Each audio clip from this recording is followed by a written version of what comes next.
Dare County Board of Commissioners meeting. At this time, I'd like to call on the Reverend Sherry Wheeler for an invocation. Reverend Wheeler, good to see you this morning. Good to see you, sir. Gentlemen, ladies and gentlemen, please join your hearts with me as we pray together. Merciful God, we come before you as many around the world enter their most holy of celebrations. Muslims are observing the fast of Ramadan. Jews will soon celebrate the feast of Passover. And most Christians will remember the passion of Christ and his resurrection. We pause to reflect on how much faith encourages us and grounds us to that which is important. We join as a community of the faithful to pray for peace in the Ukraine, that justice will prevail for those who have suffered immeasurable loss in these unnecessary hostilities, that through us you will provide shelter for the homeless, healing for the wounded, comfort for the bereaved, and hope for all. We thank you for your provisions each day and ask for guidance for all local, state, national, and international leaders. Bestow on them your godly wisdom, that the decisions they make will bring about safety, security, reconciliation, and justice.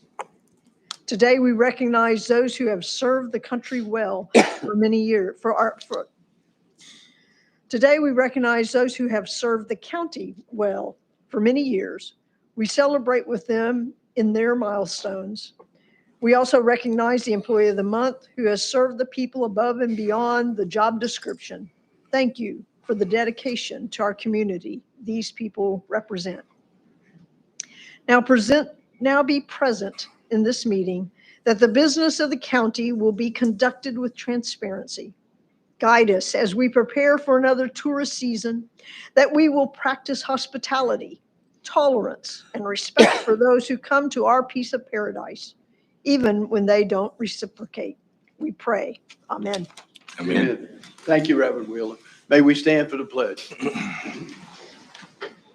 pledge allegiance to the flag of the United States of America and to the republic for which it stands, one nation, under God, indivisible, with liberty and justice for all.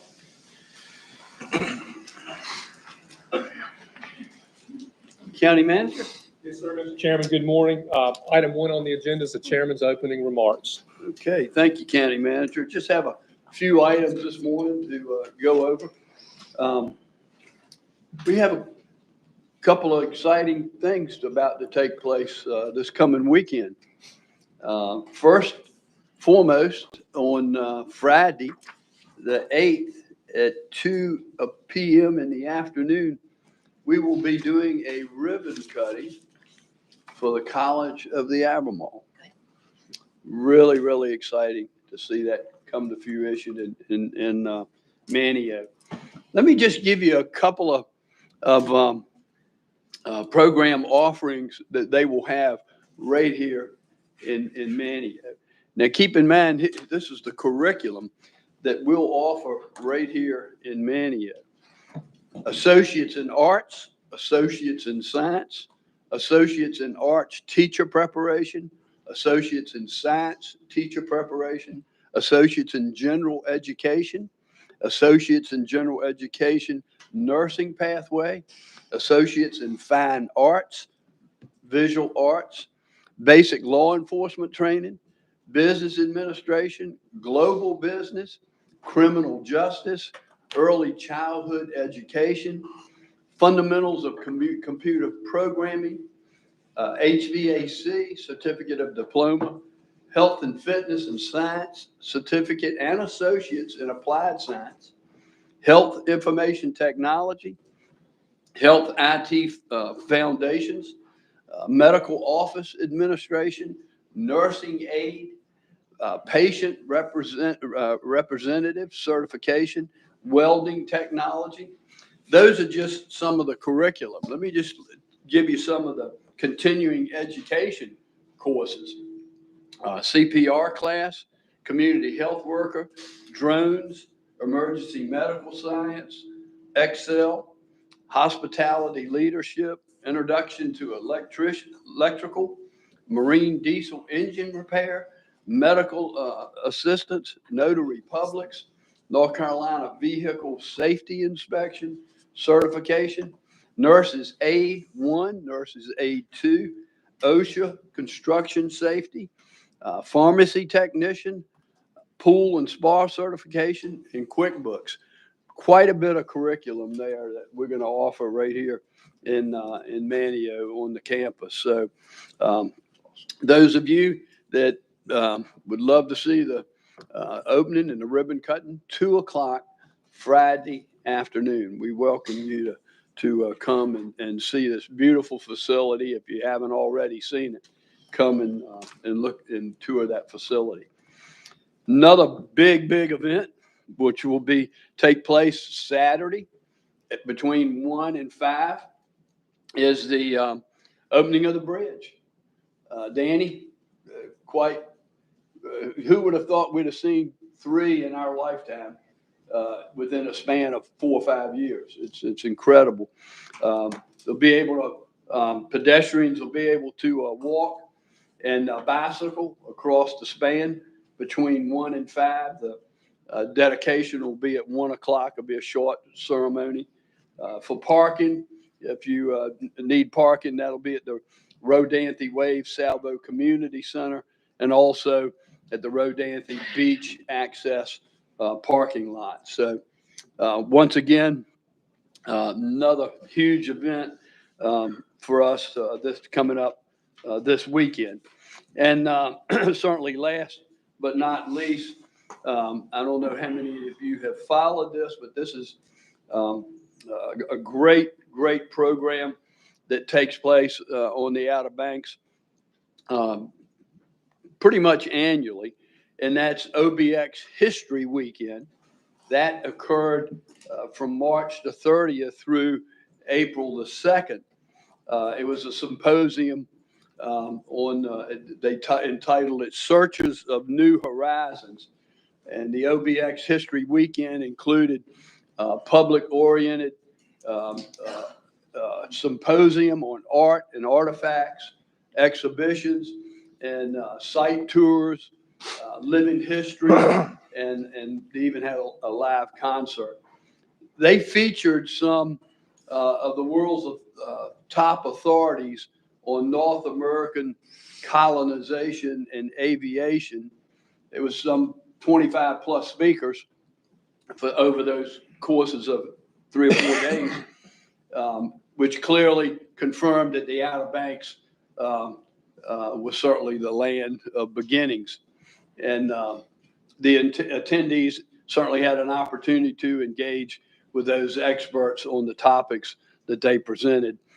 Hats off to Elizabeth R. and Company, First Colony Foundation, and the National Park Service, Outer Banks group who produced the event. The Dare County Arts Council hosted the Search of New Horizons exhibition art at their facility in downtown Manio. And the theater, Danny, the Billy Mitchell presentation included a screening of the court martial of Billy Mitchell that starred Gary Cooper. So they showed that at the theater doing that course as well. So another great symposium and event that highlights the history of Dare County.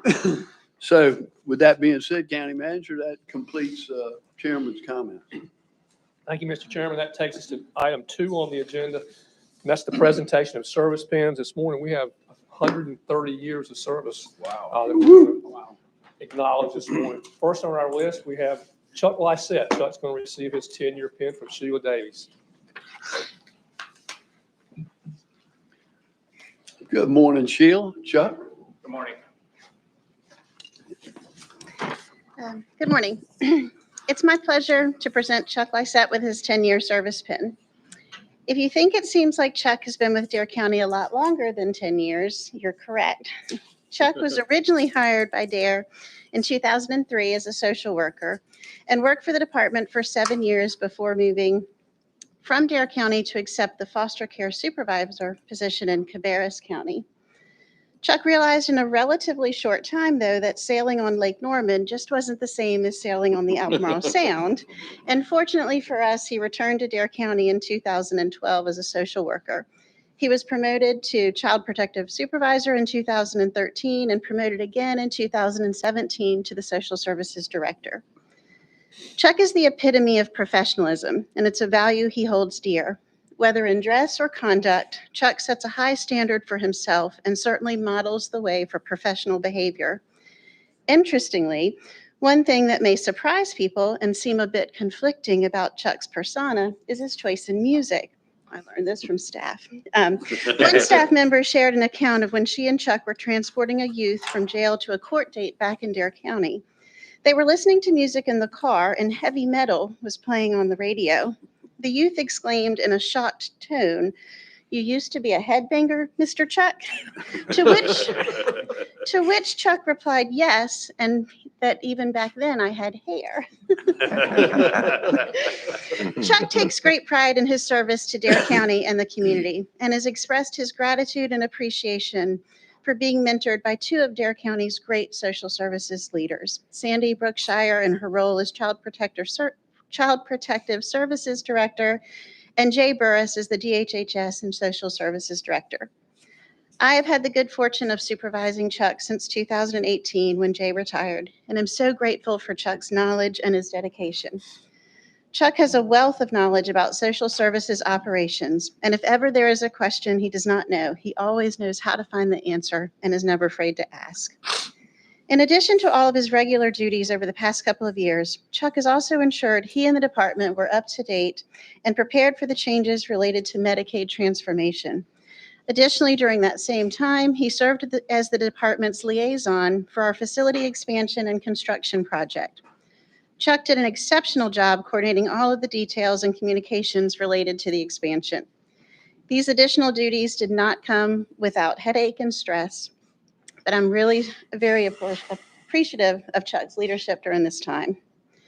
In his free time, Chuck is an avid sailor and spends as much time on the water as possible. He also loves sports and occasionally travels to sneak in a Richmond Spiders lacrosse or basketball game here or there. Chuck is very family-oriented. He and his dad have recently spent time working on home renovation projects and also working on their boats. Additionally, Chuck can make and repair sails and does canvas work for boats. Chuck is incredibly resourceful and giving. One example is when Chuck recognized that often children in foster care experience unexpected moves. He got tired of seeing children having to put their personal items in trash bags and set out to make duffel bags out of used sails that would otherwise be discarded. Chuck personally sewed awesome duffel bags that he gave to children in foster care so they could pack their belongings in their own bag. Wow. Another example of Chuck's caring and servant leadership was from just last week, where he encouraged staff to wear blue, including blue jeans, on April 1st to show support of Child Abuse Prevention Month. And as an incentive for doing so, he graciously agreed to pay the dress-down fee for every social services team member who participated. Chuck, thank you for your service and dedication to Dare County and our community over the past 10 years, and I hope we have a lot longer to work together. Thank you very much. Thank you.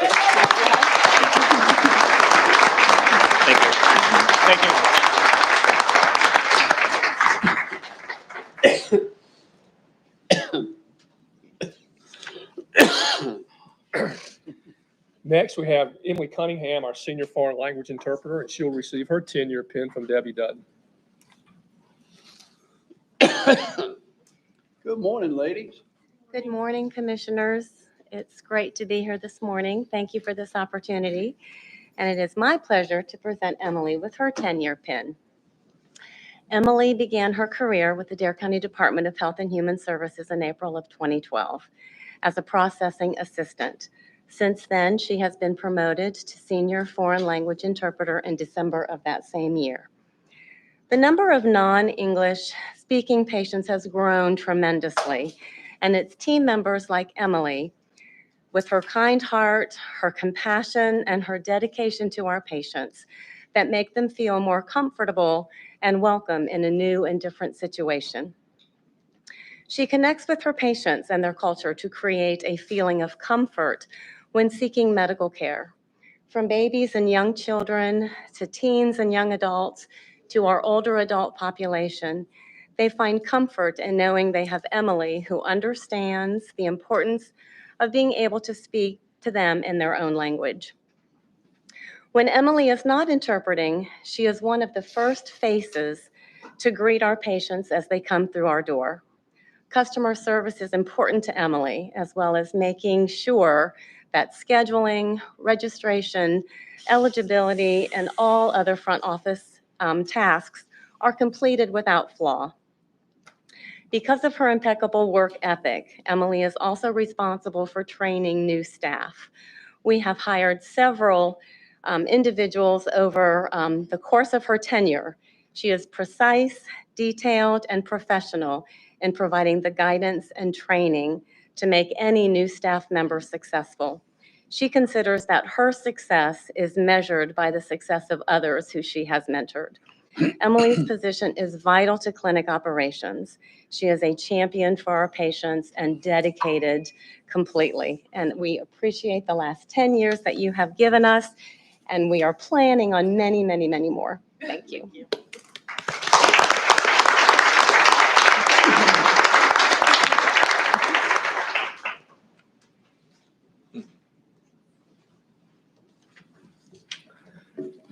Next, we have Ronnie Gibbs, an equipment operator with our sanitation department. He's receiving his 10-year pin.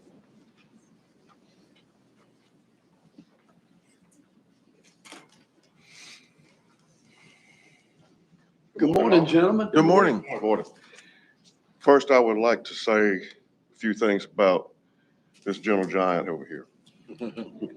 Ronnie has been with Sanitation and Recycling Department for 10 years now. And in that time, we have grown to know each other on a personal level as well as a professional level. Ronnie is the go-to person when and if anything is needed, without question, without reservation, whether it be 1 a.m. or 5 p.m., it doesn't matter. He just says, where do you want me to go? What do I need to do? This is the type of man or person that I am honored to stand here beside. He is a co-worker. When we first started working together, he was working in the recycle department. He drove a truck we call Little Blue, because he's Big Blue. If a piece of equipment malfunctions, breaks down, and if we don't have the means to move it, we call Ronnie. Attaboy. I have personally seen him pick up a 75-pound king-size mattress with one hand. So not only is he a exemplary employee, he is one that I am proud to work with, work beside, and there is not anything that we cannot ask of him that he is not willing to do. And in most cases, if a situation arises, Ronnie is the one that's already taken care of it, and then he'll call me after the fact and say, I did this, just to let me know that things have been taken care of.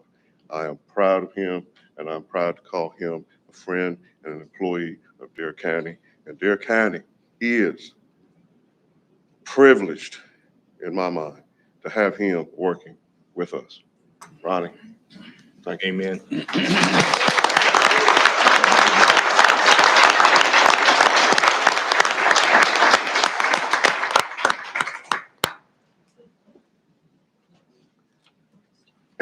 Next is Stephen Baum. He's a distribution field supervisor in our water distribution, and he will be receiving his 10-year pin from Pat Irwin.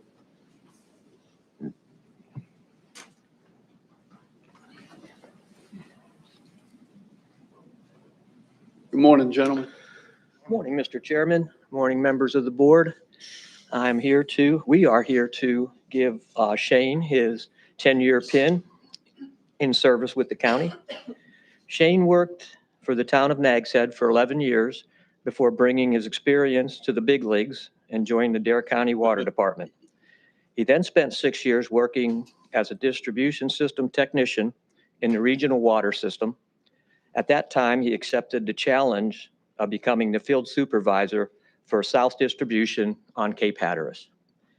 When Shane arrived at the as the South Distribution supervisor, he immediately began to organize and maintain the water delivery system. Through his guidance, his crew found dozens of meters that were buried in sand due to ocean overwash and had been estimated for years. As he progressed with his system maintenance, all the fire hydrants have been painted and maintained.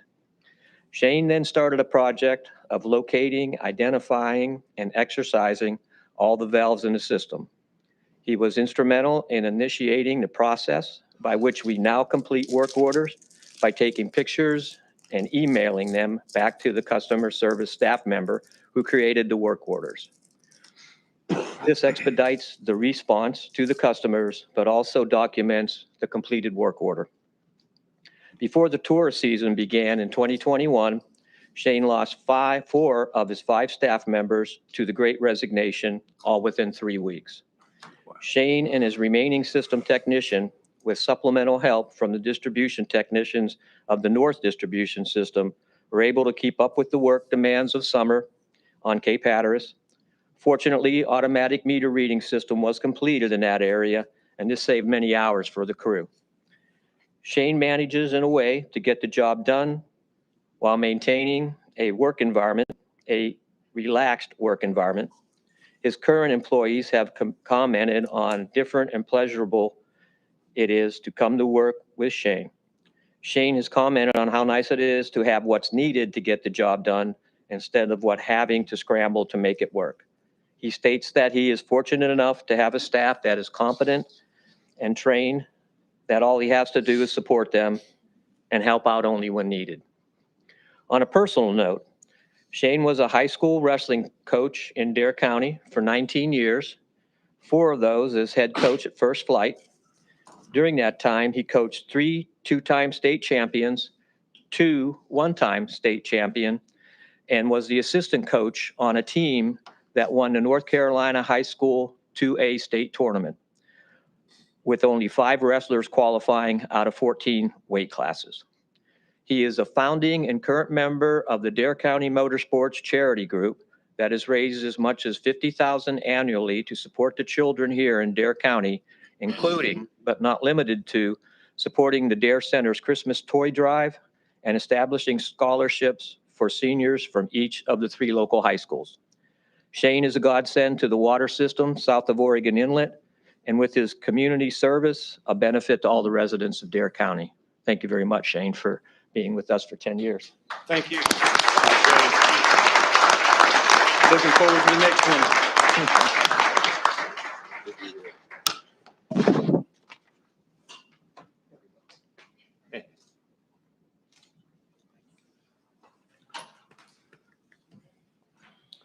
Next is Betsy Robinson, our school physician too. She'll be receiving her 20-year pin from Jody Wyatt.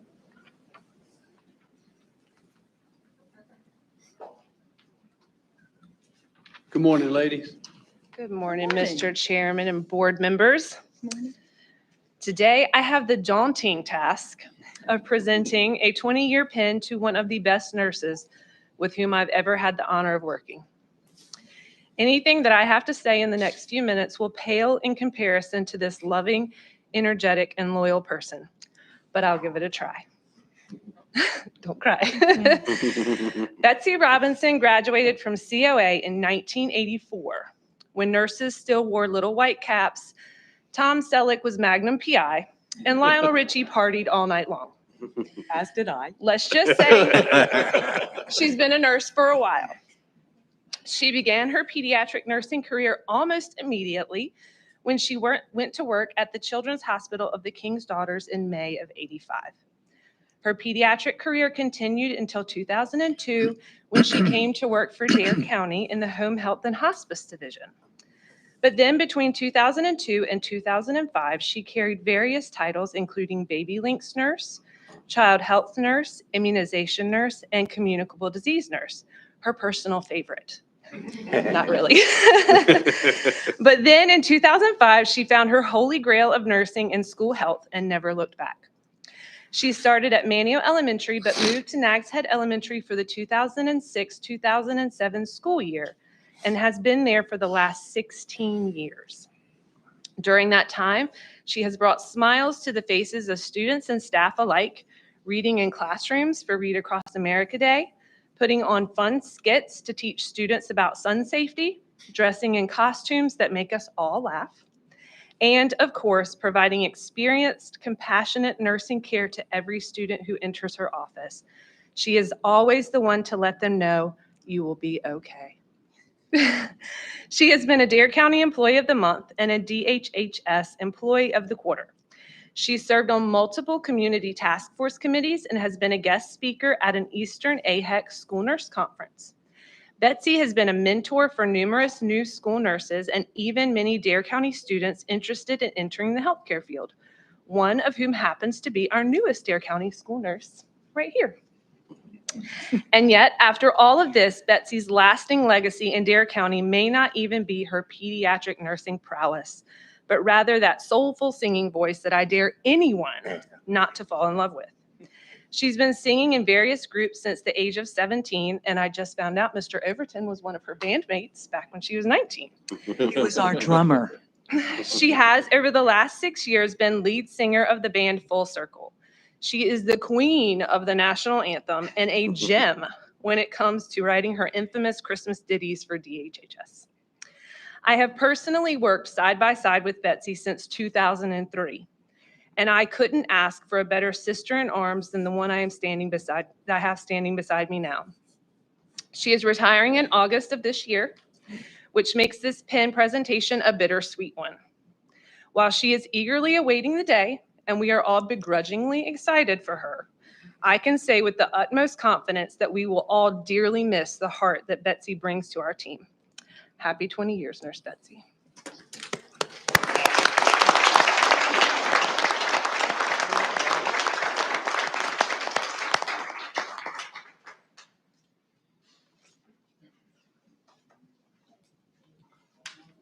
Next, we have Kara Bassnight, an income maintenance technician who will be receiving her 20-year pin from Chuck Lysette.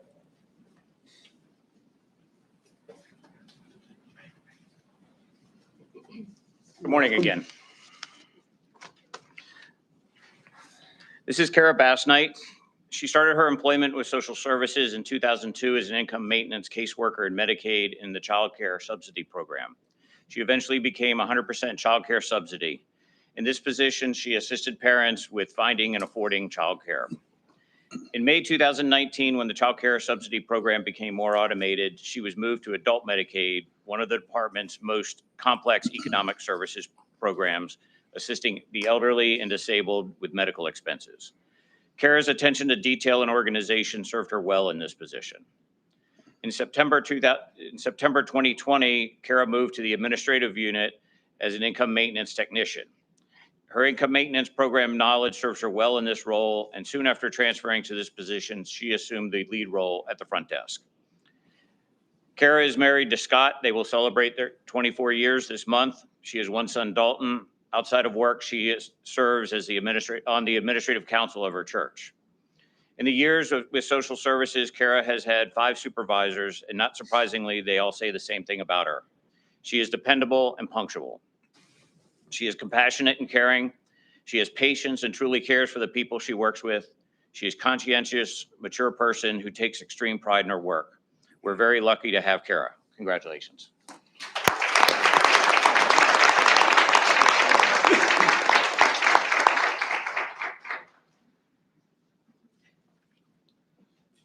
Next, we have Kenneth Randall. He's an emergency med tech intermediate, and he'll be receiving his 20-year pin from Jenny Collins. I'm sorry, 25-year pin from Jenny Collins. Don't chill. No, we need him. Welcome this morning. Good morning, Good morning. Mr. Chairman, Commissioners. I'd like to introduce Ken Randall. He is an advanced EMT with us. Ken started his career with public safety and involvement with the Buxton Volunteer Fire Department and Hatteras Island Rescue Squad. It led him to become involved with Dare EMS.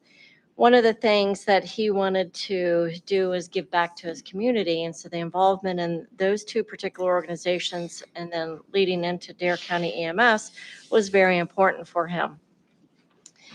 His most rewarding times, and he has seen a lot from birthing babies to terrible incidents with multiple fatalities. He has been through a lot, but one of his most rewarding times is that feeling of that service to community when he gets stopped in the grocery store from a family member who's just saying thank you for taking care of their family. And it was wonderful that they knew somebody personally that was taking care of them and knew that they were in good hands. He has lived in Dare County for 34 years, all of them on Hatteras Island. He was married here, raised 3 girls, 2 which still live here, and now he's having fun watching 2 granddaughters grow up here.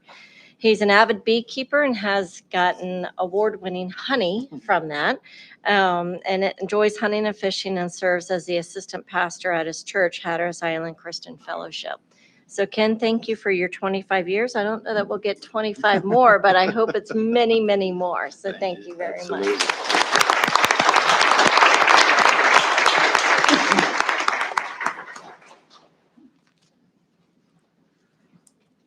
Next is Greg Padilla. He's a sergeant with the Sheriff's Department. He'll be receiving his 25-year pin from Sheriff Doug Dowdy.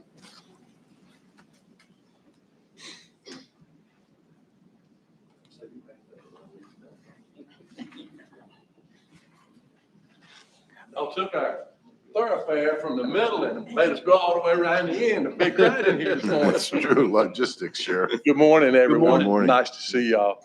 Kind of nice to hear everybody else talk.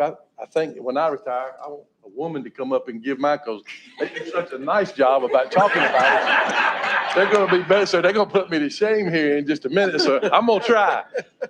Greg has been with us 25 years, coming here in 1997. Listening to what the other people said, if there's one thing about Dare County, if you listen really good, you can definitely tell it doesn't make any difference where you came from, where you're at, but you're here and your family. That's right. And it's pretty neat that we have that many years together, and just to watch the people that, you know, come in and sit and can listen to and relate to what's going on and feel really good about listening to what they've done and who they are. There's some really good people that work here, and this is definitely one of them. Greg came and went to the civil process right off the bat after a stint in the United States Coast Guard, 5 years with them. And when he got here, like I said, he came into civil process, so he was busy doing papers. And when I came a little bit later, I was here earlier than he was, but when we got here, that's when it was a very, very busy time for papers. And it was a busy, busy group. I think they had like 6 officers that were in that office, just in that office itself. And their time was consumed with doing that.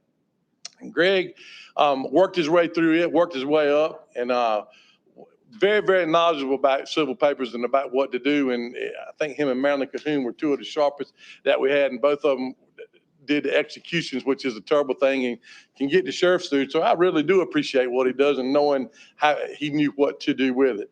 But after Greg got through with that, he decided he wanted to go as an SRO. And Greg has grown up with many, many family members over the years, starting over here in Manio at the elementary school, and then now is at First Flight. We shortened his trip a little bit to work, so he didn't have to drive quite as far.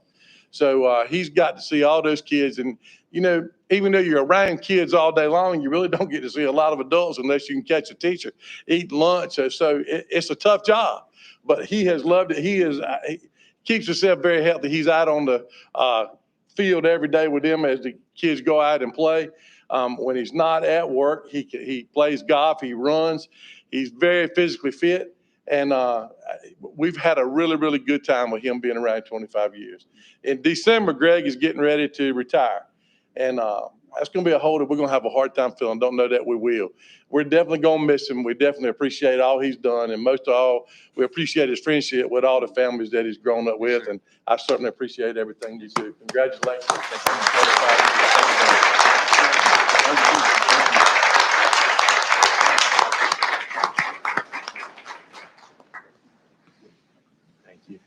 So that brings us to item 3 on the agenda, which is the Employee of the Month.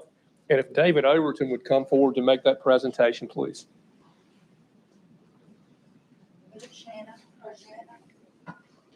Shanna.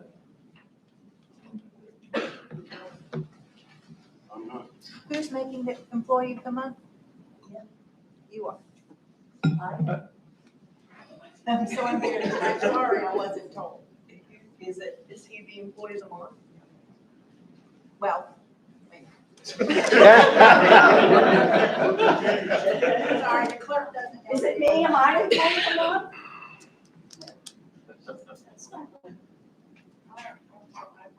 I was not told. Chuck, I think it's Chuck. Chuck. No one told me. They didn't say it, HR. I apologize.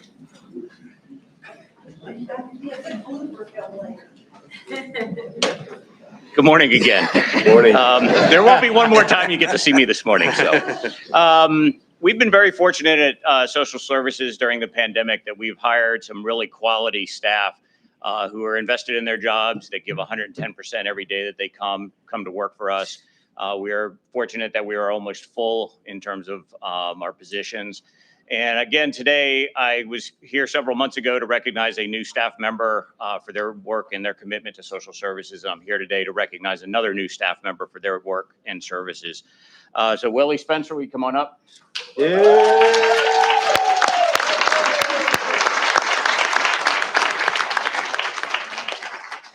So Willie joined us in July 2021 as a housekeeper custodian, and he came in and took off running on day one. He assumed the position, he cleaned out the closet, he reorganized. With a little bit of direction, he took off running and just made a huge impact on social services and the cleanliness of the building.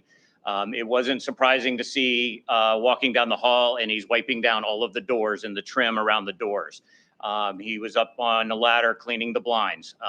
He just went above and beyond to make sure the building was clean.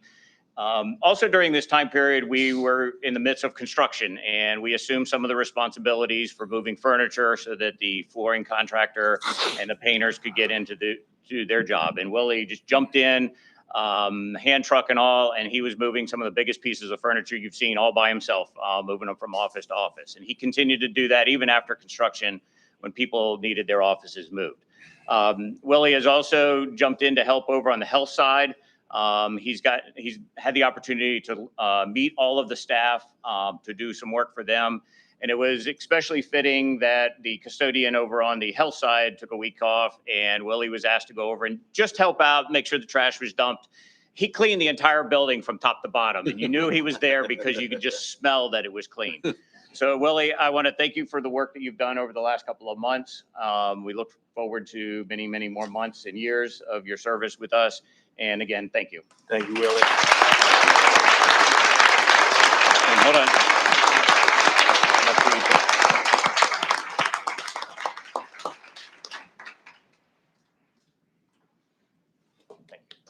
County Manager, hold on a minute before we dismiss everybody. I just want to say,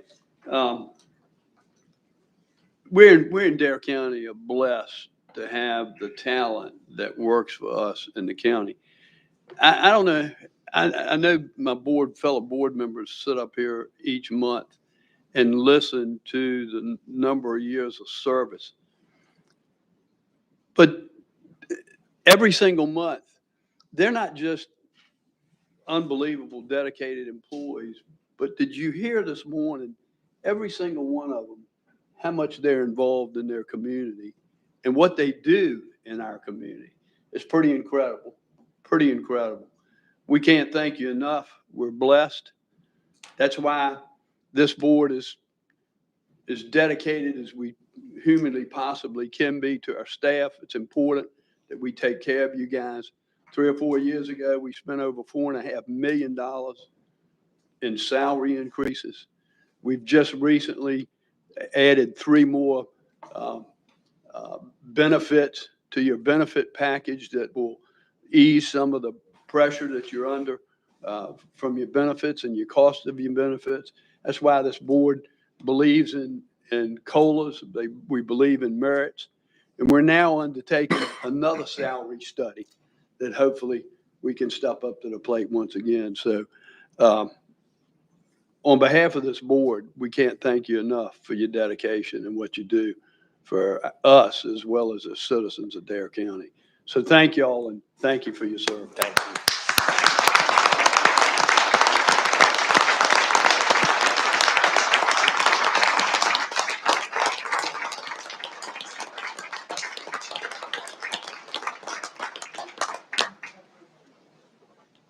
Before we go to public comment, would all of you that received awards this morning go right out through this door to get a picture made, please?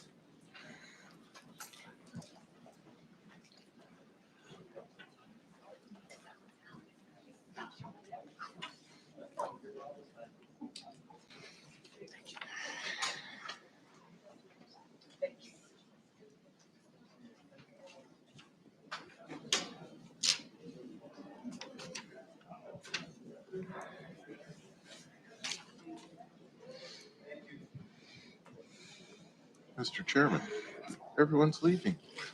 Everyone's leaving. The best parts that got to start. That.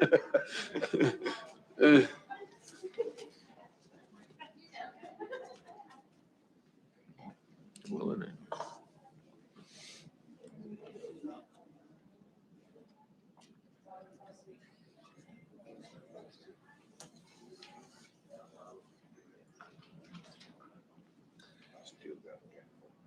Ladies and gentlemen, now's the time that's been set aside for public comment. If you have public comment this morning and you've not signed up, raise your hand. I'll recognize you. When I do, please come to the podium, state your name and where you're from. Please limit your comments to 5 minutes. There's a green light that will come on when your time begins. The yellow light will come on when you have about a minute left, and the red light on the podium will come on when you need to conclude your remarks. On my sign-up sheet, I have one person, and I apologize, I can't read the name, but it's from the Lost Colony. If you come forward, please. I'm sorry, I didn't realize my handwriting was bad.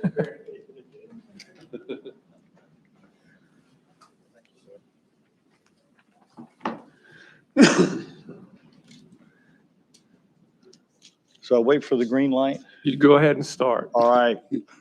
Mr. Chairman, Commissioners, I am the other bald-headed Chuck. He's been up here a lot today. Actually, my name is Chuck Still. I'm the new Executive Director of the Lost Colony. And I didn't come here for any reason other than just to introduce myself and let you see my face. I've been on the job a week. I have done theater all over the country, but I don't guess I realize the seriousness of this production to this community.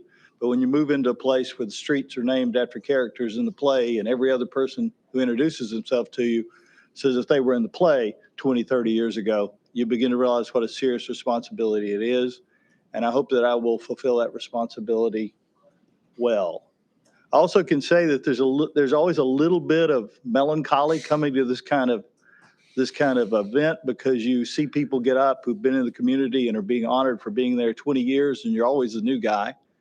And you always feel a little left out. I hope that in the coming years, I won't feel that way, and I look forward to your hospitality. I went to school in North Carolina, both undergraduate at Davidson and graduate school at the North Carolina School of the Arts. So 30 plus years ago, I lived here, and it's good to be back home. Most of my best friends are nearby, and it's good to be here. Finally, I also want to encourage you, after you get through cutting the ribbon on Friday, we still have a reception at Budley for our wine festival. There's still tickets available. After you go over the bridge, the wine festival is on Saturday afternoon. There are still tickets available. VIPs are sold out, I'm sorry, but there's still tickets available. I hope you'll come over for all those things. And we go into rehearsal on April 25th. We open on Memorial Day as usual. And once again, we're revamping the production a little bit. It'll be interesting to see what you think.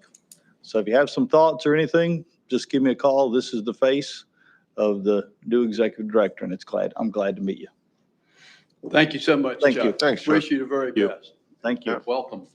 Thanks. Anyone else with public comment this morning? Anybody else here like to speak at public comment? Seeing no hands, is there any public comment from Buxton? No comment from Buxton. With that, Mr. Chairman, we'd move on to item 5 in the agenda, and this is a special use permit application for Seaglass Cottages LLC, and Noah's here for that presentation.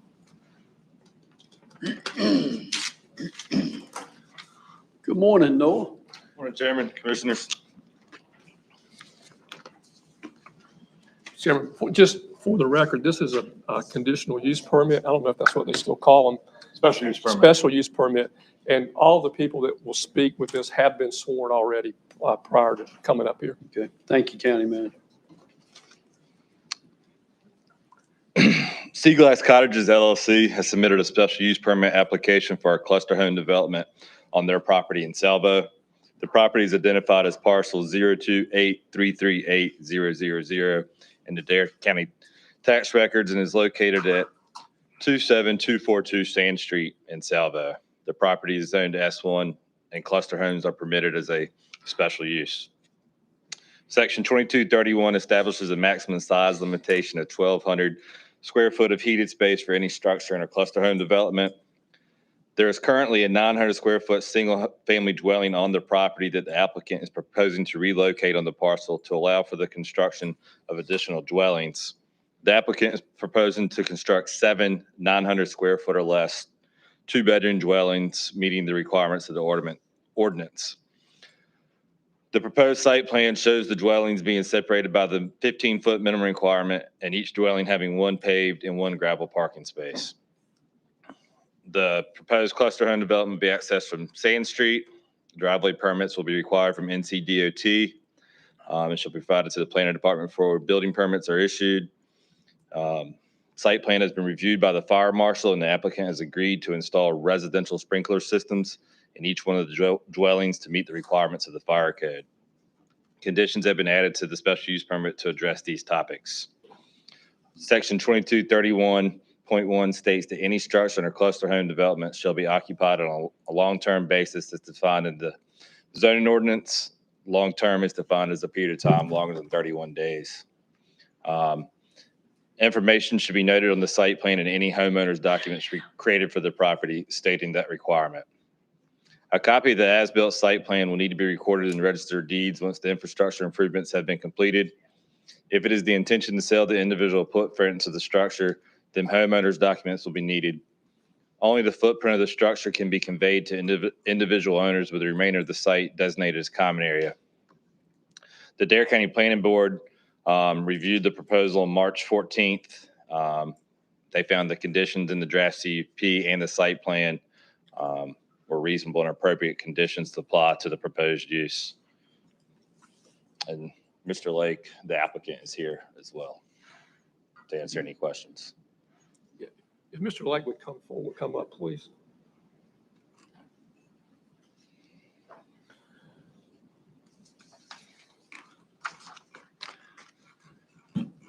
Good morning, Mr. Lane. Good morning. Chairman, just one other thing for the record. You all may have received, and I know I received, an email and a phone call from a gentleman named Chuck Hemshot asking to continue this. And so I don't know if Mr. Hemshot's here. I don't see him here.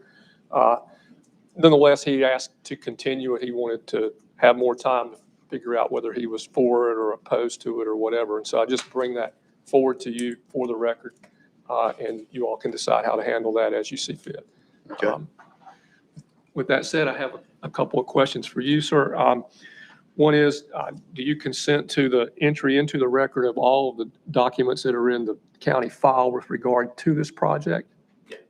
And do you consent to the statements and agree with the statements that were made by Mr. Gillum in the presentation of this project? And do you agree and consent to all the terms and conditions contained in the special use permit? Okay.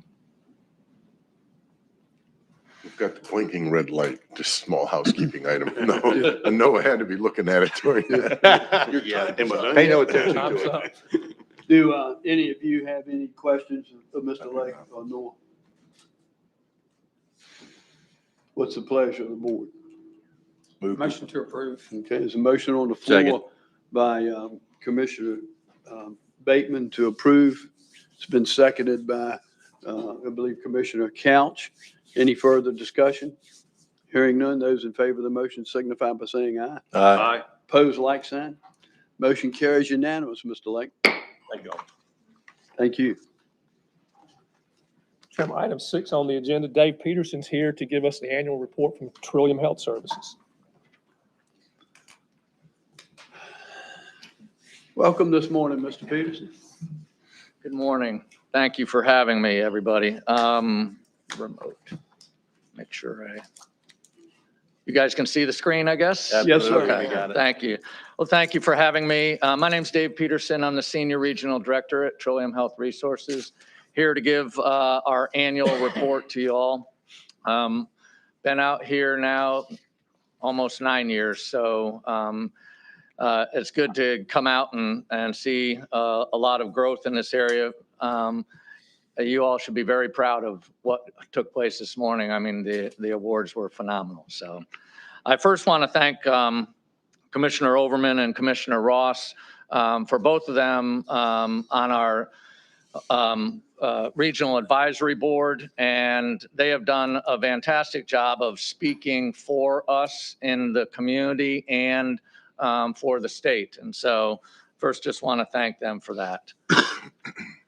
Thanks, Dave.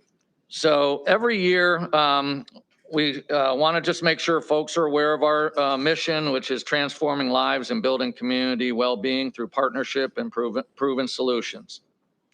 What I'm going to give updates on is who we are. The big one I'll focus on is the Medicaid transformation changes and how will impact our organizational changes. And then at the end, some specific Dare County data. So last time I was here, we were 26 counties, but now we're 28. We have a $1.5 million total, 5.1 million people total population. We have about 244,000 folks with Medicaid eligible individuals. We serve over 58,000 folks every year. And then it breaks down to the 3 different disability groups. About 70% of them have a primary diagnosis of mental health. About 20% of them have a primary diagnosis of substance use disorder, and 10% with intellectual and developmental disabilities. We contract with over 500 provider agencies to do these services across our 28 counties. And we spend almost $476 million on services. Our smallest county is right next door to y'all, Terrell County, and our largest county is New Hanover. And we cover over 12,000 square miles. I always want to bring up this map so that folks can see kind of what our regions look like, but also our population. You'll see in the top, we have 11 counties, and the total population in the northern region is 250,000 people. In the central region, which is Nash County all the way out to Dare and Hyde, we have 9 counties, and you can see that that's almost 500,000 people. Significant difference, 2 less counties, but twice the size as the northern region. And then in the southern region, we have 8 counties, and it's almost 800,000 people, primarily because of Wilmington and Jacksonville. So as you can see, we have a wide population within the counties that we serve. So I looked back at my presentations over the last 7 or 8 years, and I looked at 2018, and that was the year that I first started coming to you all and telling you about the standard plans and the tailored plans transition that the state was making. So I've been doing this now for 4 or 5 years, saying that this is coming. Well, it's here. All right. The state contracted with 5 private insurance companies, AmeriHealth, Blue Cross, United, WellCare, and Carolina Complete Health. And Trillium was serving all the mild to moderate to high risk individuals for those 3 disability groups. Well, July 1, 2021, these 5 insurance companies started to serve the low to moderate risk individuals on Medicaid. Okay.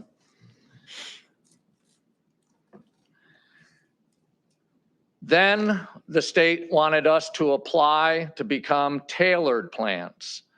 And so there were 7 managed care organizations in the state. And those of us that have been around a long time, in 2001, we were called area programs back then, and there was 41 of us. There was 7 earlier this year, and we all applied to become tailored plans. One of the 7, which was Cardinal Innovations, decided to merge with VIA, which is in the western part of the state. And Cardinal covered 20 counties. 11 of them decided to go with different managed care organizations. And so Halifax County decided to join Trillium. All right. And they joined in December. Bladen County was with another managed care organization, and they decided to join Trillium also. Thus the reason we went from 26 last year to 28 this year. And so Bladen County just recently joined us on February 1, 2022. The original date for us to become a tailored plan was July 1, 2022 of this year. But the state saw a lot of the bumps in the roads for the private insurance companies taking over this difficult population. And so they postponed us going live until December 1. There's a lot of infrastructure needs and changes that are required to make this big change. And the main reason for that is we've been serving individuals with mental health, developmental disabilities, and substance use. When we become a tailored plan, we'll still be serving those 3 populations, but we will also be serving the individual's physical health. All right. So we have not served the physical health piece of that in previous years. This is the map of the tailored plans after I mentioned Cardinal Innovation splitting up and going, those counties going into different places. And as you can see, we cover the whole Eastern North Carolina. So with that, the interesting part of this, and I always have to point this out, the pink counties, which is Alliance, they have now added Mecklenburg County. So they have both Wake and Mecklenburg, the 2 largest counties in the state. And if you just take a look at Wake County and Johnson County, the population of those 2 counties equals our 28 counties. That's right. All right. So it's a totally different type of management in other managed care organizations. So in order to become a tailored plan, we have to have a readiness review. It is now scheduled for July 13th and 14th, and there's several meetings a week in order to get into the readiness review preparation. And like I said, December 1st, we'll be managing the severe behavioral health, substance use, and IDD population, but we will be adding the physical health piece. One of the requirements to become this is we have to have a pharmacy benefit manager, and a company is going to be doing that because we have to contract now with every single pharmacy in our 28 counties. That's over 2,000 pharmacies. So we'll be contracting with every pharmacy in Dare County. We also will have to be contracting with every single doctor's office that does primary care work for Medicaid individuals. There are some doctor's offices that don't serve Medicaid, but all that do, we now have to have a contract with them in order to become a tailored plan. So I just want to hit on some of the organizational changes. Some of you know Lisa Wainwright, who's been with us for a long time. She retired on February 1st, and Joy Futrell, who has also been with us a very long time. She is our new CEO. Richard Leisner was our general counsel. He got a job up in Washington, so he's no longer with us, and we hired Sinetria Goodman as our new general counsel. Some of you also have met Sue Ann Forrest.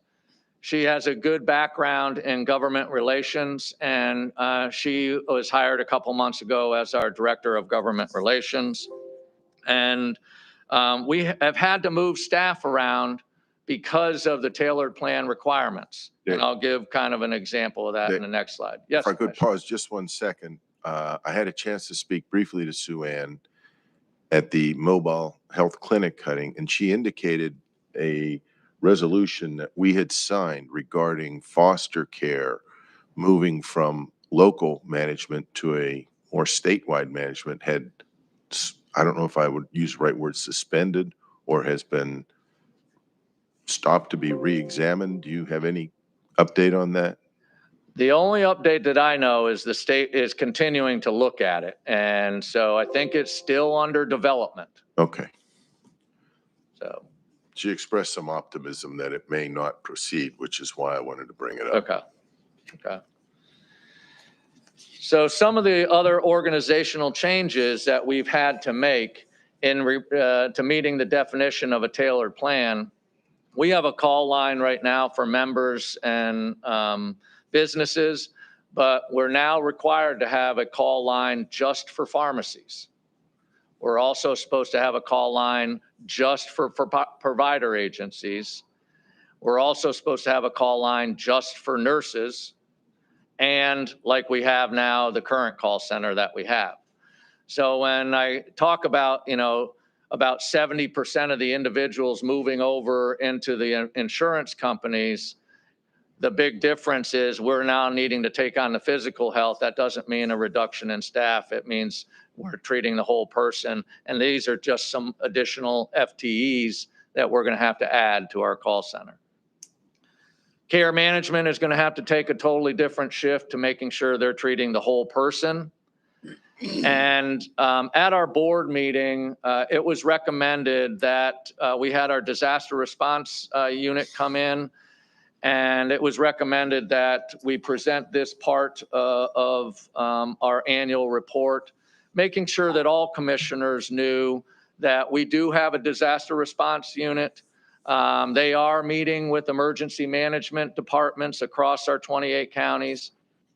We do collect disaster response plans from those 500 agencies.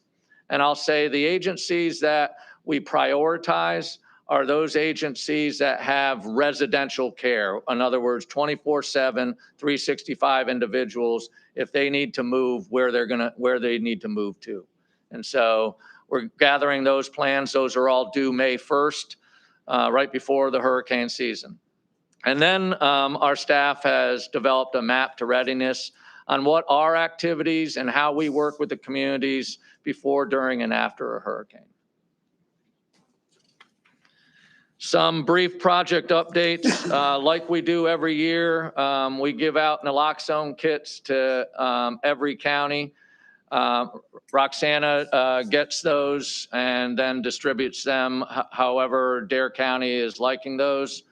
We did just last week have a ribbon cutting down in Rodanthe, and thank you all for attending that. Appreciate that. And that's going to be for folks starting off needing some substance abuse services. Where exactly it's going to be sitting in Dare County is going to take some time to figure out, but starting off down the Rodanthe area and maybe even a little bit closer to Hatteras. We're not sure yet, but it's going to start down there. And then I'll just say there's going to be some bumps in the road over the next year on how that operationalizes, because we want to make sure people are getting the services that they need, that they can't go and drive to. So that's the purpose for the mobile clinic. Another project that we are required to do as part of the tailored plan is interacting and serving more of the different tribal nations. And so we've been working closely on that in order to build up a contract with the Eastern Band of Cherokee Indians and with the other tribes that are the state tribes that are on the eastern part of the state. The other requirement is, which I think is also a really good one, is to make sure that we're hiring family navigators, the people that have been in the system themselves to help communicate better to people that are needing the services. And so we're in the process of trying to make sure that that need is going to be met by December 1 when we go live. We have also started in a couple of counties this co-responder pilots, and these are pilots where we have a provider agency that is either sitting in the sheriff's department or in the DSS buildings, so that when calls come in, they can go out on those calls. We're seeing how that's going. It's just started probably 4 or 5 months ago. And if it's a success, we'll probably spread that out to additional counties. Our Consumer Family Advisory Committee, or CFAC, were required by the state. I mentioned the 3 disability groups: mental health, developmental disabilities, and substance use. But we're now needing to be adding traumatic brain injury as one of the populations that we oversee. And then I believe, knock on wood, September or October will be the ribbon cutting for the Healing Place in New Hanover County, which is that 200-bed facility, 100 for men, 100 for women, similar to the facility that's in Raleigh that's been under project for probably about 5 years now. So now some specifics for Dare County. Total number of individuals served was 1,004. Those with a primary diagnosis were 681. Those with a primary diagnosis of substance use was 317. And those with intellectual and developmental disabilities was 123. And I always say the number never adds up to 1,004 because some of these folks have a dual diagnosis. So. And that's all I have, and I'd be happy to answer any questions. Well, thank you so much. I'd refer to my board, ask my board if they have any questions of. Yeah, I've got one. So the Healing Place in New Hanover County, how many, what is the total amount of days that they can stay there? Is it like the one in Raleigh where they can? So the Healing Place, that program is an 18-month program. Good. Yes. It's nice to see a long-term program. And that one in Raleigh's been there since 1991. And I would encourage anybody, and I've taken groups to their Tuesday or Wednesday morning 9 o'clock meeting. It's really motivational to see how they operate that facility. And the other good thing about the Healing Place and their model, there's if you leave after 2 weeks, you can come back in. And a lot of agencies that do mental health and substance use, they'll give it one try and they'll give it a second try and then a third try. A lot of the provider agencies don't allow folks to come back in. The Healing Place, no matter how many times you come back in until you can complete the program. And to follow up on that, how about, is there any aftercare, also educational resources provided for them to get an occupation or some kind of training? Yes, they do a lot of the continuum of care. I have a good friend that does some job coaching as folks are getting ready to leave at the Healing Place in Raleigh. And so, yes, they do that too. Yep. Dave, what is the cost of Healing Place? So please don't quote me on this one, but the last I heard, it was about $45 a day. And so if you think about, how long, what the cost is of inpatient and all the other services, it's a lot cheaper. It's a peer run service. So less than $10,000 for the 18 months. Yes. And do they take insurance? Yes, they will take insurance, but it's primarily for individuals without, without any insurance or on Medicaid.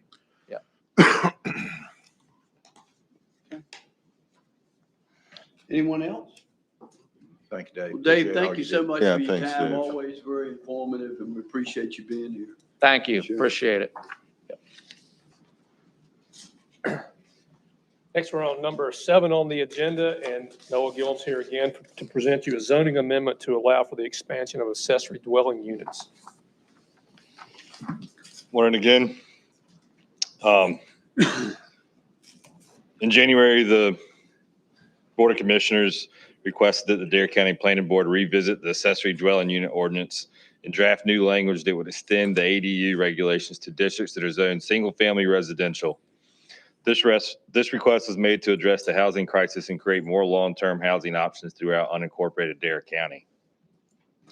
Planning staff conducted a review of the single-family zoning districts and was able to determine that the R1 residential and East Lake Natural Historic districts represent the best potential for construction of ADUs without encountering environmental constraints or conflicting with existing homeowners' restrictive covenants. Since that time, the planning board and planning staff have worked on amendments and developed a set of recommendations for the board to consider. In the planning board discussion, a number of conditions were reviewed for the R1 district, including increased lot size requirements, a decrease in allowable lot coverage, roadway access requirements, and procedures for administration of regulations to document the absence of restrictive covenants that may conflict with the zoning regulations. The planning board agreed to keep the lot coverage and lot size requirements in the R1 consistent with the existing ADU language that was adopted in 2018 when the accessory dwelling units were added to multifamily districts. In the discussion, the planning board agreed to add standards for ADUs in the R1, requiring them to be accessed from state-maintained roads, private roads, publicly dedicated roads, and/or 20-foot easements.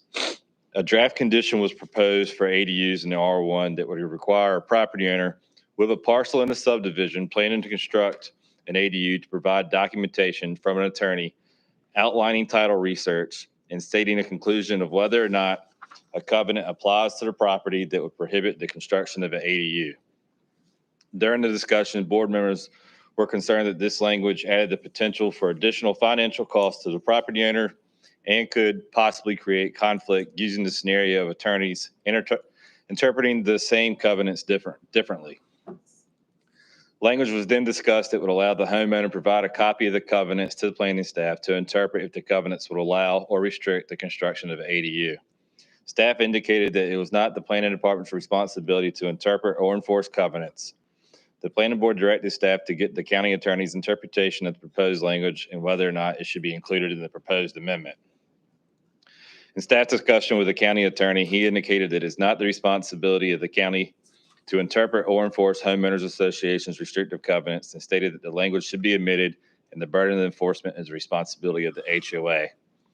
The county attorney used the example of a subdivision having greater setbacks in the zoning district and that during plan review, if the setbacks meet the requirements of the zoning ordinance, the county is required by law to issue a permit. During the planning board review of the proposed text amendment to the ADU language, the board recommended and proposed draft language for East Lake Natural Historic be kept consistent with the existing ADU language that is currently in place for the other zoning districts in East Lake that allow for ADUs. The planning board on March 14th voted unanimously to recommend favorable action of the amendments to the ADU ordinance and the associated zoning districts. The planning board found the proposed text amendments are consistent with the policies of the 2009 Dare County Land Use Plan, specifically Land Use Compatibility Policy Number 4. The recommended proposed text amendments and policy LUC Number 4 are attached to this memo for the board's review. Before the board can act on the proposed amendments, a public hearing must be held, and the first available date for that hearing would be April 20th of this month. Thank you, Noah. Any questions of Noah? Pleasure of the board. I got a question. Oh, excuse me. So the accessibility from 20-foot easement, roadway, state maintained road, share with me some of the rationale and the reason.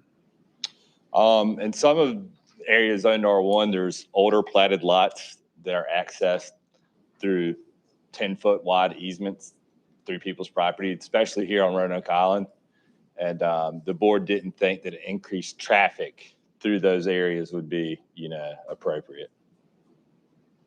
So they're going to have to bring those roads up to standard then? They're recorded easements attached to a deed. So if they wanted to have an ADU, yes, they would have to record a new wider easement to have access to that property. Okay. So you're adding density, and as you add more people, then you have more traffic, you have more parking, you have more issues with that density. And then with those narrow roads, now you got more people and more stuff, and you got to get fire trucks, ambulances, or whatever. And those small easements don't work well when you have added density on those properties. Don't disagree with it. I was just trying to find the rationale behind it. And I didn't necessarily want to increase the amount of money that maybe a single family might have to put out in order to have ADU beyond their house. I mean, I agree with it. I'm not being confrontational, but. So normally if you have access directly off of the state road, an easement is not required. Correct. But if you have an easement that exists now, that easement will have to be expanded to 20 feet if it's not already. If you wanted to have an accessory If you dwelling want an unit on that ADU. property, yes, sir. And the ADUs can be attached or unattached? Yes, sir. What does that mean in terms of septic requirements and things like that? If it's attached, do you have to have additional septic or not? So my understanding of it is if you have a detached dwelling, they require a separate system. The minimum requirement is 240 gallons a day of flow. If it's detached? Detached, yes, sir. Yes, okay. If it's attached under the same roof, they base your septic capacity is off the number of bedrooms in the home. So there could still be the potential that you would have to add lines to your system for the increase in flow, but a new system probably would not be required. You said under the same roof. Now, Yes, sir. most accessory dwelling units that are attached are going to have a separate roof. If they're attached? Yeah. Well, you could say if you were in an area of X flood zone, you had space underneath your house where you could, add another dwelling, the addition of a kitchen, it would be under the same roof at that point. But suppose you added on to the a space to the side of your house that was still attached. As long as it's attached, they could possibly attach to the existing system. Thank you. A lot of this is covered under the permitting process. If you're going to do something, you've got to have a building permit, and then that's when these environmental health regulations become visible. Before you would even come for the building permit, you would have to have approval from environmental health of the wastewater system. Your lot has to have the capacity to handle whatever you're going to do in terms of setbacks, parking, septic tanks, whatever other permits are out there in the world, camera permits, you name it. Your lot's got to be compliant with all of those rules. All this does is says if you can comply with all the other rules, then you can have these ADUs on there. Any other questions in order then? The motion to set a public hearing on April 2022. So moved. There's a motion on the floor by the vice chairman. It's been seconded by Commissioner Bateman. Any further discussion? Hearing none, those in favor signify by saying aye. Aye. Opposed, like sign. Motion carries unanimously. Thank you, Noah. Thank you, Noah. Chairman, items 8 and 9 are from the Outer Banks National Scenic Byway, and Mary Helen Goodloe Murphy and Laura Ertl are here to make those two presentations. Good morning, Mary Helen. Good morning, Mr. Chairman. Before we start on the heavy stuff, I'd like to let you know that in the April issue of Southern Living magazine, the Outer Banks National Scenic Byway was named one of the top 10 scenic drives in the South. We're number 6. All right. Yep. Good deal. Yeah, that's nice. We have 2 items on today's agenda about the Frisco-Buxton Pathway project. And Laura is going to describe the overall project and then make our request on the first item. Good morning. Good morning, Good Laura. morning, Laura. The Frisco-Buxton Pathway Plan calls for 7.6 miles of 5-foot wide concrete pathway in the NCDOT NC12 right-of-way.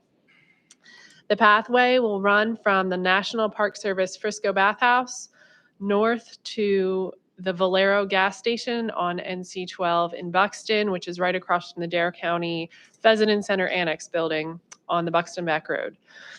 The committee is asking for a resolution endorsing a request to the General Assembly for a referendum creating a special tax district for Frisco and Buxton to construct and maintain this envisioned pathway and forwarding draft legislation.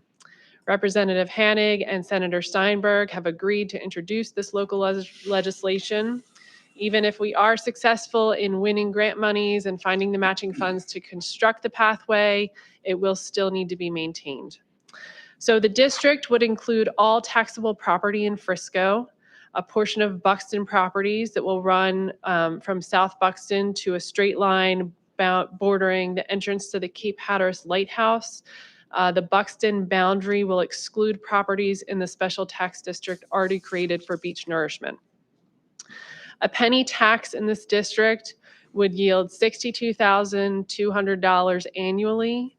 There are 1,607 taxable properties in Frisco, and in the Buxton district, there would be 897 taxable properties. Say those numbers one more time. if you would. 1,607 taxable properties in Frisco, 897 taxable properties in Buxton. So 2,400 taxable properties. And you said the 1 cent change.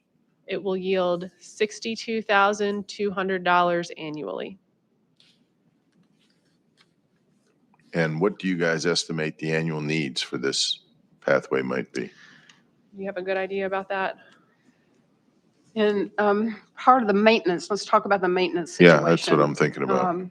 In Redenthuis and Savo, the Civic Association has assumed responsibility for maintaining the pathway, which includes mowing and edging. And we currently pay up to about $5,000. But this is double that. So we're looking at least at $10,000 just to maintain the mowing. That doesn't count for any kind of, we're having a lot of construction now on lots that did not have driveways when we put in the pathways. And so if we are able to catch the people that are building, which we've been successful in doing, they're required to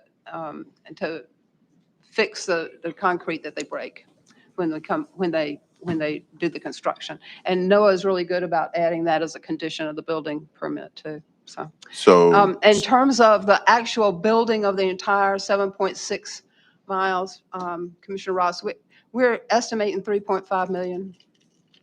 And the second item on this agenda is a start at building that pathway, a really surprising start. So we don't, and we don't have an overall financial plan in terms of what we're going to do with the $62,200. That's where I was going. Because we don't, if we do, stack it up for 2 years, then we got what, a pretty good hunk of money, and we can then go and match it with the Dare County Tourism Board. So it could be incremental after that, after after we win this grant that we're going to ask you to support. And the grant would be the construction funding for the entire 7 miles, was it? No. It's only for 4.41 miles. Got it. Commissioner Ross, on your tax question, if the legislature gives them the authority to create the district and they move forward, they'll still have to come back to you all to impose the tax. And so at the time of the imposition of the tax, they're going to have to justify to you what they want to use that resource for. If it's 62,000 and they only need 10,000, then you would not necessarily have to do a full 1 cent tax. You could do it at some increment of that to meet those expenses. Right.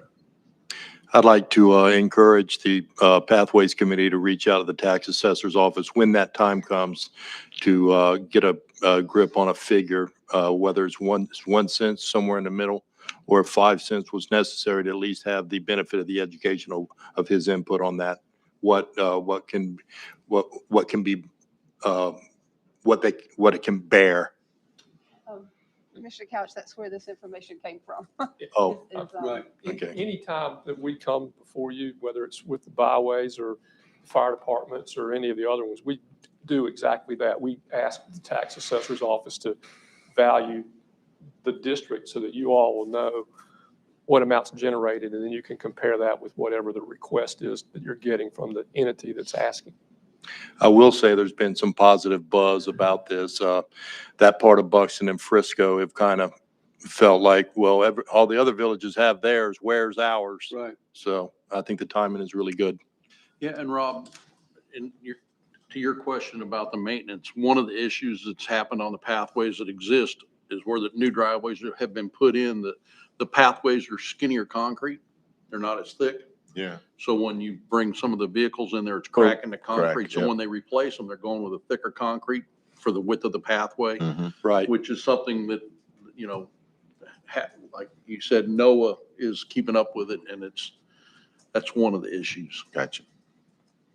And remember, the legislation that you will forward only gives us the opportunity to have a referendum. That's right. So you're not setting up the district.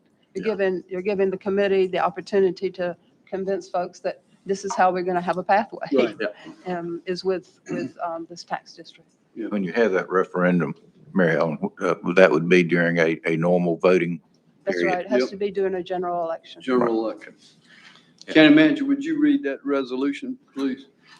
Yes, sir. This is a resolution supporting the creation of the Frisco-Buxton Pathway District. Whereas the Outer Banks National Scenic Byway Committee for Dare County has been working toward implementing a conceptual plan for pathways in all Hatteras Island villages since 2003. Whereas the Dare County Board of Commissioners endorsed the plan in August of 2006 and November of 2007. Whereas byway pathways are now built in Rodanthe, Wave, Salvo, Avon, and along Buxton Back Road in Hatteras Village by the village's Community Building Tax District. And whereas these pathways provide residents and visitors public safety options for children, bike riders, runners, walkers, and workers. And whereas these pathways have proven to be an attractive amenity for village visitors so critical to the Hatteras Island economy. And whereas the last section of Hatteras Island without pathways is Frisco and Buxton. And whereas a feasibility study sponsored by the North Carolina Department of Transportation was accepted by the Dare County Board of Commissioners on August 19, 2019. And whereas the Frisco-Buxton Pathway Committee is committed to seeking out state and federal grants for the planning and construction of pathways. And whereas while the project is listed in NCDOT's State Transportation Improvement Program, Frisco-Buxton Pathway Committee has little hope that projects will be funded under the existing point system. Therefore, be it resolved that the Dare County Board of Commissioners endorses the request to the North Carolina General Assembly to authorize an election to consider creating the Frisco-Buxton Pathways District and the levying and collecting annually of a special ad valorem tax on all taxable real and personal property in the district for the purpose of constructing and maintaining village pathways. This is the 4th day of April 2022. Motion to adopt. There's a motion on the floor by Commissioner House to adopt the resolution as I'll second it. presented. It's been seconded by Commissioner Tobin. Any further discussion? Hearing none, those in favor signify by saying aye. Aye. Opposed, like sign. Motion carries unanimous. Good deal. As the second part to this now. Thank you so much. For the first time in 9 years, the National Scenic Byway Program has announced a grant program. Its funded amount is $21 million nationally, and that's a change in the grant announcement since the time, since March 16th, when we wrote the information that's in your book. So it used to be 22, now it's down to 21. This is a similar grant program that funded Rodanthe, Waves, Salvo, and Avon pathways in 2010. And Laura is going to go through the very specifics of the grant that we'll be applying for. The deadline to the state is April the 20th. We'll know by, the deadline to the national program is May 16th, and they're saying sometime this summer for the announcement about the success of the pathway. Laura's going to go through the details with you, and then she's going to let you know the changes in some of the stuff that we've already submitted to you because of a webinar that I attended on Thursday. So, Laura? Okay, we would like to put in one application for 2 phases of this project. This would encompass building 4.41 miles of the pathway. It would run from the Cape Hatteras Secondary School south to Piney Ridge Road in Frisco. We would like to ask for $2 million, breaking this into $1 million per phase. This will require a 20% match, so we would need $200,000 for that first phase. As a result of the webinar that Mary Helen mentioned, that we're going to have to make some changes to the letter of intent that's included in the board packet. So NCDOT will be the applicant. Dare County would serve as the financier. This is a reimbursable grant. For the required matching funds, the committee is asking the board chairman to forward a letter to the Dare County Tourism Board for a long-term unappropriated grant of $200,000. So the full action item is the committee requests the Dare County Board of Commissioners to agree to submit a letter of intent with the necessary modifications that we mentioned, and the grant application for a National Scenic Byway grant authorizing the county manager to sign the application and for the chairman to send a request for matching funds to the Dare County Tourism Board. So moved. Okay, there's a motion on the floor by Commissioner Tobin. Second. Been seconded by Commissioner House. Any further discussion? Mr. Chairman, yeah, I have one question. You mentioned that DOT was the applicant and Dare was the financier and it was reimbursable. If it's reimbursable, who pays the upfront money to get reimbursed? Does DOT pay that, or you're asking Dare County to fund the first $2 million and then get reimbursed? That's my understanding, but All right, and it's so, called a federal aid grant.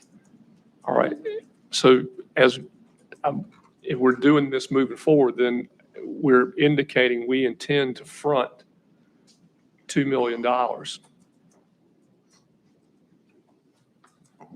Have we looked at that? Have we had a chance to examine that? Have we determined if that's feasible? I mean, I'm not opposing it. I just don't know if we even looked. Dave's telling me that wouldn't be a problem for us to front it if we got reimbursed.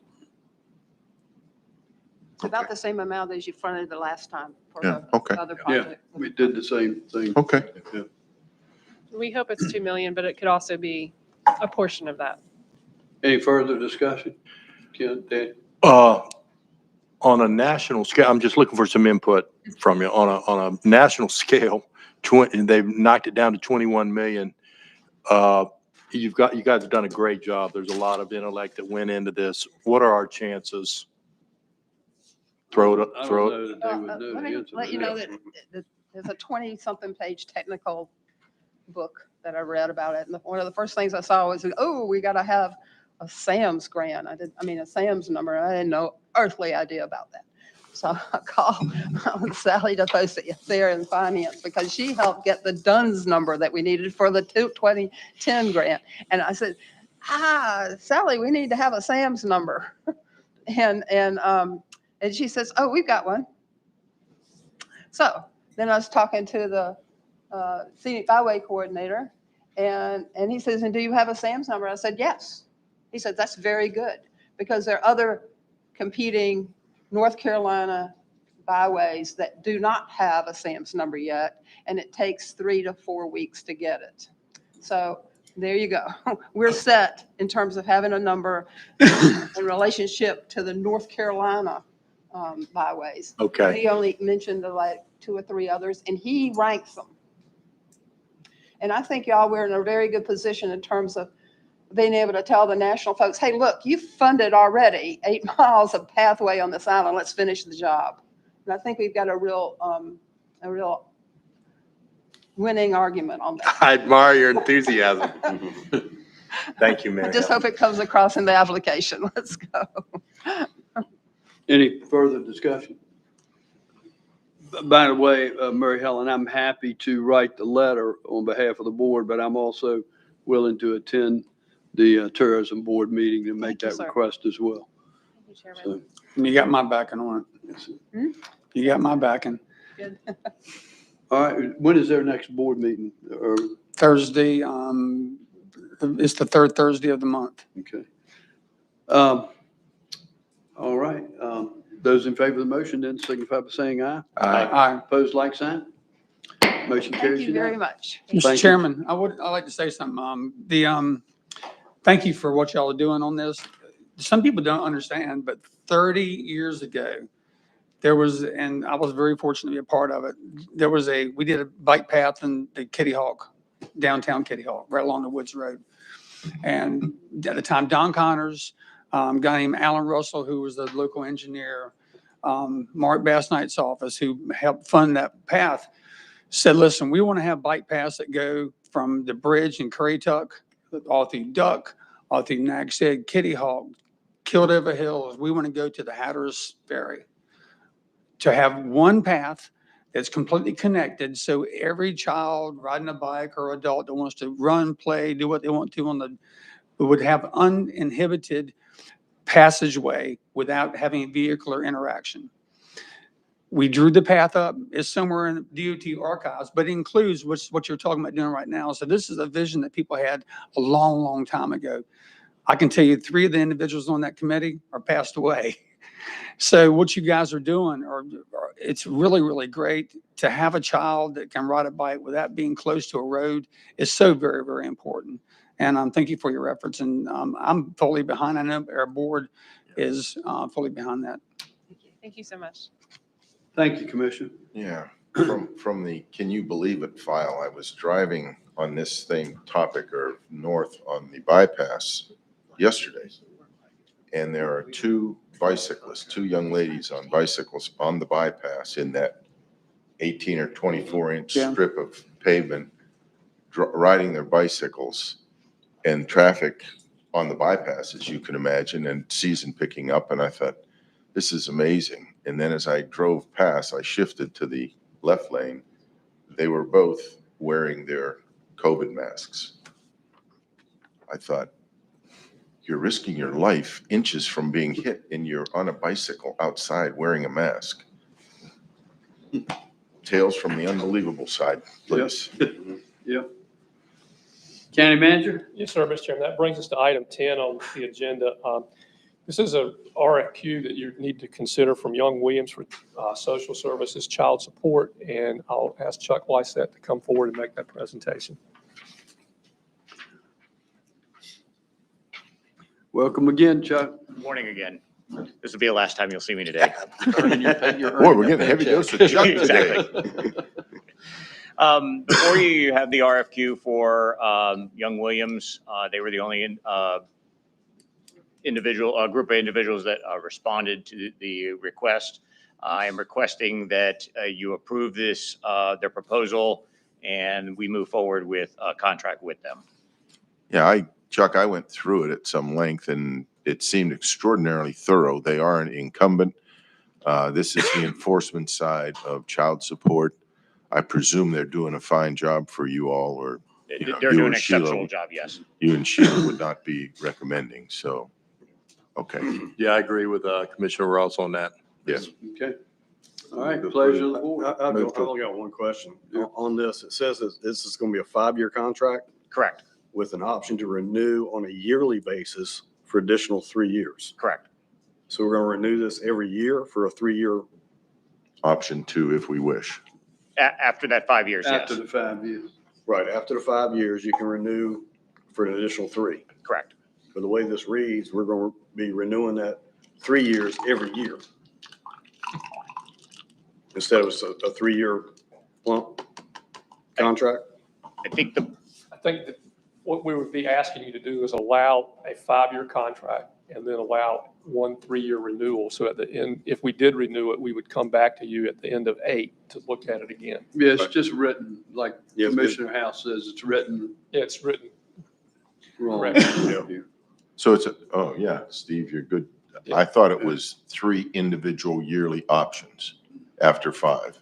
Well, we typically wouldn't enter a contract that would allow that many 3-year options simply because we would want to bring it back before you sooner than that. But the way I anticipate this would be a 5-year term, which is the initial, and then 1 3-year renewal, and then we could renew it again. They would just have to come back to the table. Right. Well, then we need to come back. This needs to be rephrased because it says it's a yearly. Right. Okay. So that's what I would ask your motion to be. Okay. Okay. All right. Now, So that we- moved. now So that we moved. clarified, Commissioner Ross, was that a motion? It was, Yeah. yes. I'll second. Second. Okay, it's been seconded by Commissioner House. Any further discussion? Hearing none, those in favor signify by saying aye. Aye. Opposed, like sign. Motion carries unanimous. Thank you, Chuck. Thank you, Chuck. Item 11 on the agenda is, I'm sorry, skip, yeah, no, item 11 on the agenda is a grant application for the South Ferry Channel Quarter Expansion. And Barton Grover with Waterways is here for that presentation.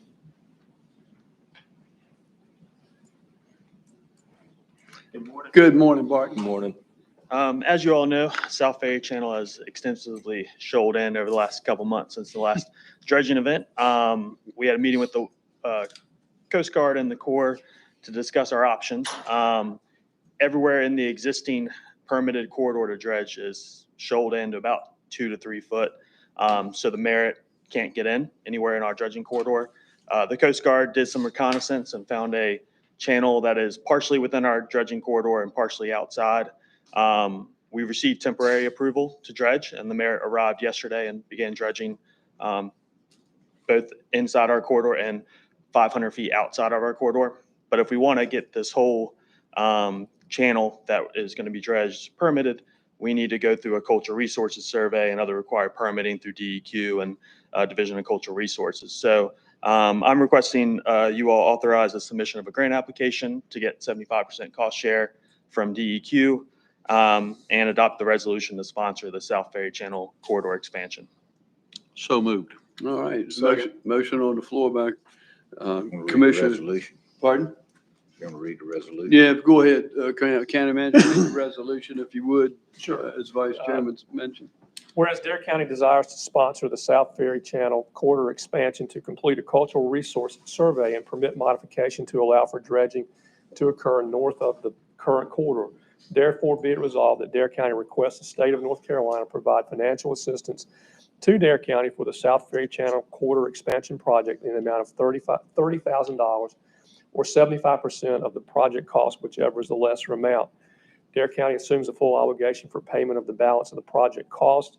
Dare County will obtain all necessary state and federal permits. Dare County will comply with all applicable laws governing the award of contracts and the expenditure of public funds by local governments.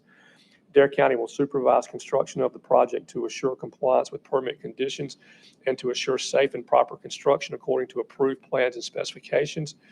Dare County will obtain appropriate easements, rights of way, or suitable dredge material disposal areas that may be necessary for the construction and operation of the project without cost or obligation to the state. Dare County will ensure that the project is open for use by the public on an equal basis with limited restrictions if on public property. Dare County will hold the state harmless from any damages that may result from the construction, operation, and maintenance of the project. Dare County accepts responsibility for the operation and maintenance of the completed project. This is the 4th day of April 2022. Barton, just a question. Pardon? Can Go ahead. Barton, just a question on that, and this is something that we had an exchange of emails on the other day. Bobby had responded to it as well. About taking that sand that we're talking about there in South Ferry, knowing that Hyde County needs it on the northern end of Ocracoke there. Is there a mechanism by which that can, when this work starts, that can be put into place, or kind of where does that fit in the puzzle here? With the Merit and Murden, not really easily and can be done to essentially put it on Ocracoke. There's a lot of money. The Corps has, I think they're thinking they're going to have quadruple the amount that they typically have in funding per year. There's some indications there could be a pipeline project once the whole channel is realigned.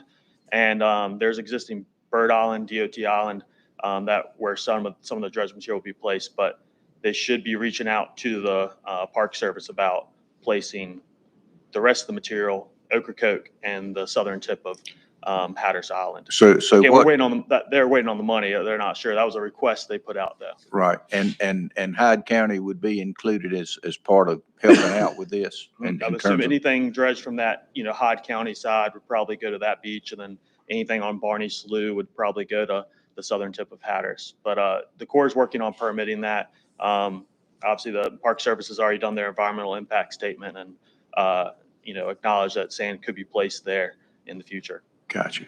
So, and I've had those conversations with Superintendent Halleck as well. It's a good idea. I mean, we've got a sand source. The sand is not being used beneficially. And so you have an extreme need there on Ocracoke and the south tip of Hatteras Island. So those are the issue with the south tip of Hatteras Island. I don't think it's included in the Park Services sedimentation plan, whereas Ocracoke is and is already permitted for, or done for park purposes.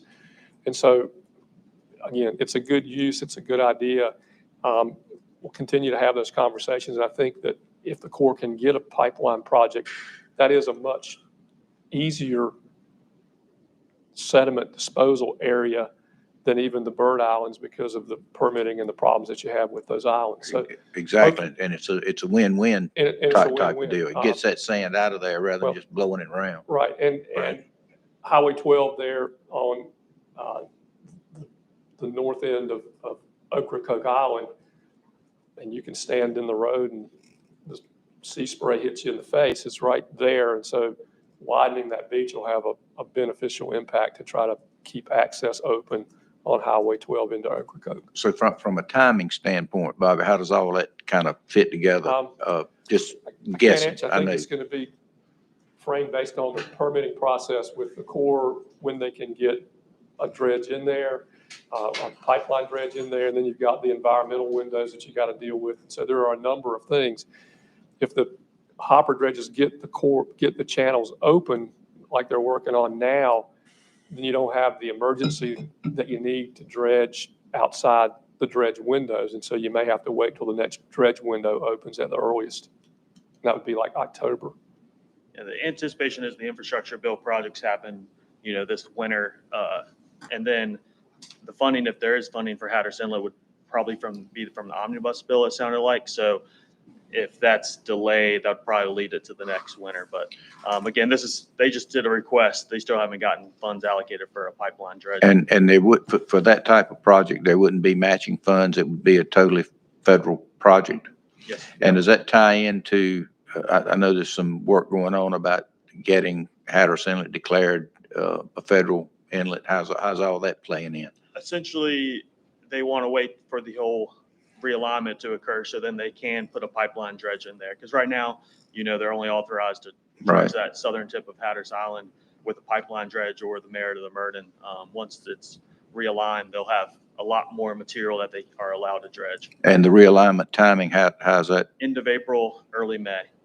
10-4. Appreciate it. Thank you. Well, and one of the other issues too is this is an extremely high erosion area. And we're hoping that this new channel that they found is not going to erode as fast as where we've been going through down there. But at this point, it's unknown. So we've done dredging projects down there where 2 or 3 weeks later, it's filled back in. It begs the question, if you put a pipeline in there and dig it to, I think we can go, what? 12 feet, 10 and 2, I think, to the gorge. How long will that last? Well, Hopefully, it ain't lasting the way they're doing it now. there are sandbars on the outside of this new channel, which weren't out there of the other one. So hopefully there's a little bit more protection for this channel, but it's still going to be unknown. Yep. We'll know here in a month. Well, blowing it with the side caster, just blowing it from one side to the other, it just comes back in easily. It looks, apparently.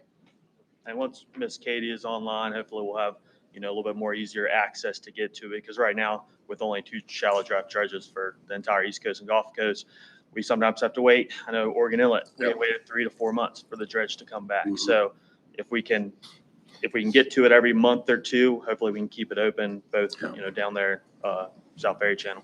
Barton, I know you've been spending a whole lot of time on this, as has Bobby, and want to say thank you a lot. Ken Wilson as well. Yes. If you're listening, Ken, thank you. And if not, pass that along to him, please. We also need to thank all the permitting agencies. It's actually a miracle that we're able to be dredging down there right now. Cultural Resources. Yeah, they were quick. Were really quick, which is really, really good. And I think the rest of the permitting is going to go faster now that they've allowed us to go in there and dredge already. So Temporarily. once you've dredged, if there was anything there, you're going to get it. Yeah. So Gotcha. I just want to follow up on Vice Chairman's comment there about coastal protection engineering. Yes, there's a lot of sand on the move in there, but this is something that we can be surmounted because we have very capable people. Barton has been doing an amazing job. He hit the ground running. So I'm not really, speaking as somebody who's spent my whole life down there, I'm not really daunted by how much sand is there because I think we can find solutions. Thank you, Commissioner. All right, then we have a motion on the floor by Commissioner Tobin. It's been seconded by Commissioner House. Any further questions?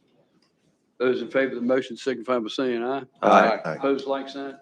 Motion carries unanimous. Thank you so much, Barton. Thank you all. Thank you, Barton. Before we get into item 12, ask County Manager to do that. I had this item added to the agenda. The Duck Board, the mayor reached out to me and asked me if we'd add this. We haven't done it in a while, a resolution in support of Mid-Currituck, and they just passed another resolution. So I'm asking the county manager, I put this on the agenda, so I ask him to review that with you. Sure. This is a resolution supporting construction of the Mid-Currituck Bridge and its continued inclusion in the State Transportation Improvement Plan. Whereas the Mid-Currituck Bridge project has been in the development process for over 30 years, and whereas the popularity of the Outer Banks of North Carolina, including Dare County, its towns, and Currituck County, continues to grow, resulting in an ever-increasing number of residents and visitors to the Outer Banks, particularly the northern Outer Banks. And whereas the Outer Banks of North Carolina generate substantial revenue for the state of North Carolina, particularly through tourism, it also serves as a role as an ambassador area for the state by introducing hundreds of thousands of visitors from all over the United States and the world to the many wonders of North Carolina. And whereas this revenue and the goodwill that visitors feel toward the Outer Banks and North Carolina is tested annually through frustration attributed directly to traffic congestion. And whereas the purpose of the Mid-Currituck Bridge is to substantially improve traffic flow on the project area thoroughfares, i.e. NC 12 and US 158, substantially reduce travel time for persons traveling between the Currituck County mainland and the Currituck County Outer Banks, and to substantially reduce the hurricane clearance time for residents and visitors who use US 158 and NC 168 during coastal evacuation. And whereas building the Mid-Currituck Bridge will reduce congestion and alleviate delays, thus promoting and enhancing economic development while bolstering the tourism industry. And whereas alternatives to the Mid-Currituck Bridge have been studied thoroughly and have been rejected in favor of the Mid-Currituck Bridge. Whereas in recognition of the viability and need of the Mid-Currituck Bridge, the North Carolina Department of Transportation has demonstrated a commitment to construction of the bridge by placing it in the State Transportation Improvement Plan based on the agency's prioritization process and strong support by local municipalities and the Albemarle Rural Planning Organization. And whereas the U.S. District Court for the Eastern District of North Carolina ruled in December of 2021 that NCDOT and the Federal Highway Administration have complied with all applicable federal laws and regulations in planning for the bridge. And whereas the court's decision properly affirms the project's compliance with Federal National Environmental Policy Act, therefore be it resolved that the Dare County Board of Commissioners reaffirms its commitment to the Mid-Currituck Bridge project and advocates for advancement of this crucial project and its continued inclusion as a funded project in the State Transportation Plan, this the 4th day of April 2022. Motion to approve. Motion on the floor by Commissioner House to approve the resolution as presented. Is there a second? Second by Commissioner Couch. Any further questions? Those in favor of the motion signify by saying aye. Aye. Opposed, like sign. Motion carries unanimous. That brings us to item 13 on the agenda. This is a proclamation for Child Abuse Prevention Month, and with your permission, I'll read the proclamation. Absolutely. Whereas children are vital to our state's future success, prosperity, and quality of life, as well as being our most vulnerable assets. And whereas all children deserve to have safe and stable, nurturing homes and communities, they need to foster their healthy growth and development. And whereas child abuse and neglect is a community responsibility affecting both the current and future quality of life of a community. And whereas communities that provide parents with the social support, knowledge of parenting and child development, and resources they need to cope with stress and nurture their children ensure all children grow to their full potential.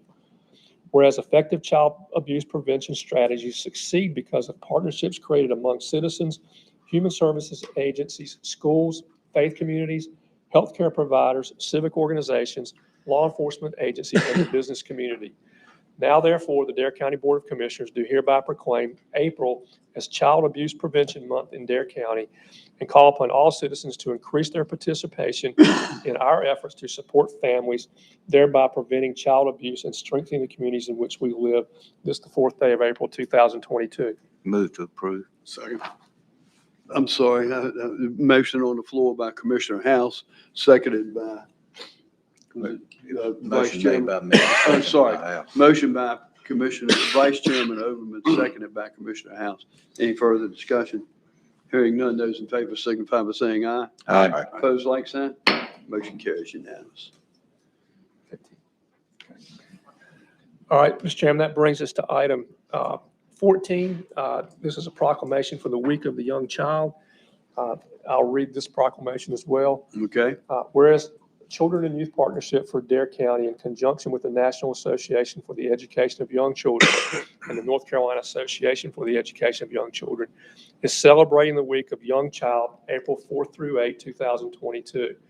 Whereas working to promote and ensure high-quality early learning opportunities for all children during the first years of life, when the most rapid brain development occurs, that lays the foundation for all future learning.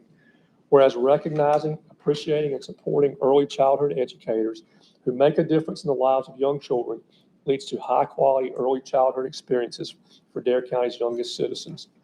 And whereas connecting parents and families with resources and information enhances the healthy development of Dare County's young children. And whereas public policies and partnerships that support early learning for all young children are crucial to young children's future and to the prosperity of our local community and larger society. We, the Dare County Board of Commissioners, do hereby proclaim April 4 through 8, 2022 as Week of the Young Child in Dare County. Encourage all of our citizens to recognize the needs and support the healthy development of every young child in Dare County. This is the 4th day of April, 2022. So approved. Motion on the floor by Commissioner House to approve is presented. So seconded by Commissioner Tobin. Any further discussions? Hearing none, those in favor signify by saying aye. Aye. Opposed, like sign. Motion carries unanimous. Mr. Chairman, item 15 is a proclamation for Public Health Week, and Sheila Davies and others are here for that presentation.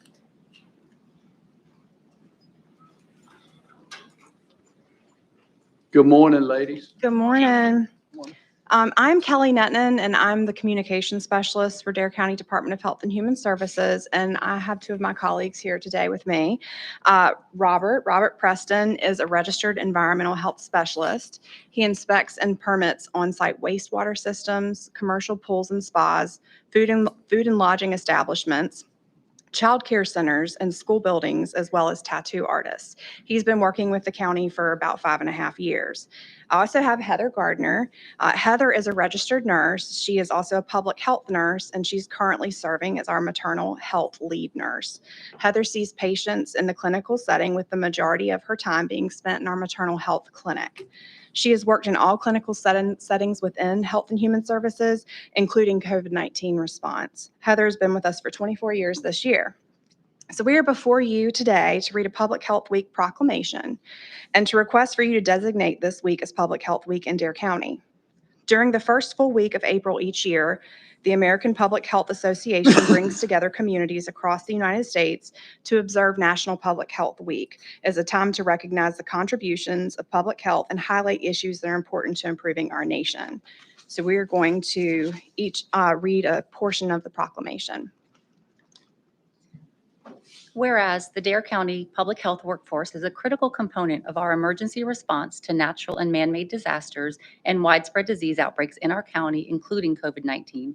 And whereas our county and state public health workers have been courageous, inventive, and tireless in their work to protect our residents from the threats of the COVID-19 pandemic, while continuing to perform their other essential public health functions, oftentimes at the risk of their own safety and health. And whereas public health measures to control and eliminate infectious diseases, improve environmental sanitation, and promote healthy lifestyle practices have been the greatest cause of improved health status and increased life expectancy for the residents of our county and all North Carolina residents. Whereas public health plays a critical role advancing health equity and preventing chronic diseases and injuries, resulting in improved productivity and decreased healthcare costs for all North Carolinians. And whereas the Dare County Board of Commissioners is committed to a continued emphasis on prevention and public health and to helping our county and all North Carolina reach a better state of health through actions outlined in the Healthy North Carolina 2030 objectives and Dare County Community Health Improvement Plans. And whereas communities, local health departments, employers, hospitals, and healthcare providers, individuals and families, insurers, county leaders, and policymakers, faith-based communities, and schools and childcare facilities must work together to identify and develop innovative solutions to health problems facing the people of Dare County. Whereas the Dare County Board of Commissioners encourages all residents to recognize that public health is working to ensure that all residents are protected from threats such as COVID-19, influenza, foodborne disease, injury, and chronic diseases such as diabetes, heart disease, and asthma. Whereas April 4th through 10th, 2022 has been designated as National Public Health Week. Now therefore, we, the members of the Dare County Board of Commissioners in regular session, do hereby unanimously proclaim that April 4th through 10th, 2022 shall be designated as Public Health Week in Dare County and commend its observance to all county residents and convey our deepest gratitude to those public health professionals who serve our county every day. Thank you. Pleasure of the board. So moved. There's a motion on the floor by Commissioner Tobin to approve the resolution. Second. Been seconded by Commissioner House. Any further discussion? Only thing I'd add is that last sentence in that resolution about our deepest gratitude to those public health professionals who serve our county every day in the last 2 years. Thank you. Second to none. Thank you. Second to Thank you. none. Yes, thank you. Thank you. Absolutely. Those in favor of the motion signify by saying aye. Aye. Opposed, like sign. Motion carries unanimous. Thank you for your support. Thank you. Chairman, item 16 on the agenda is a proclamation for Fair Housing Month, and Willie Kelly and others are here for that presentation.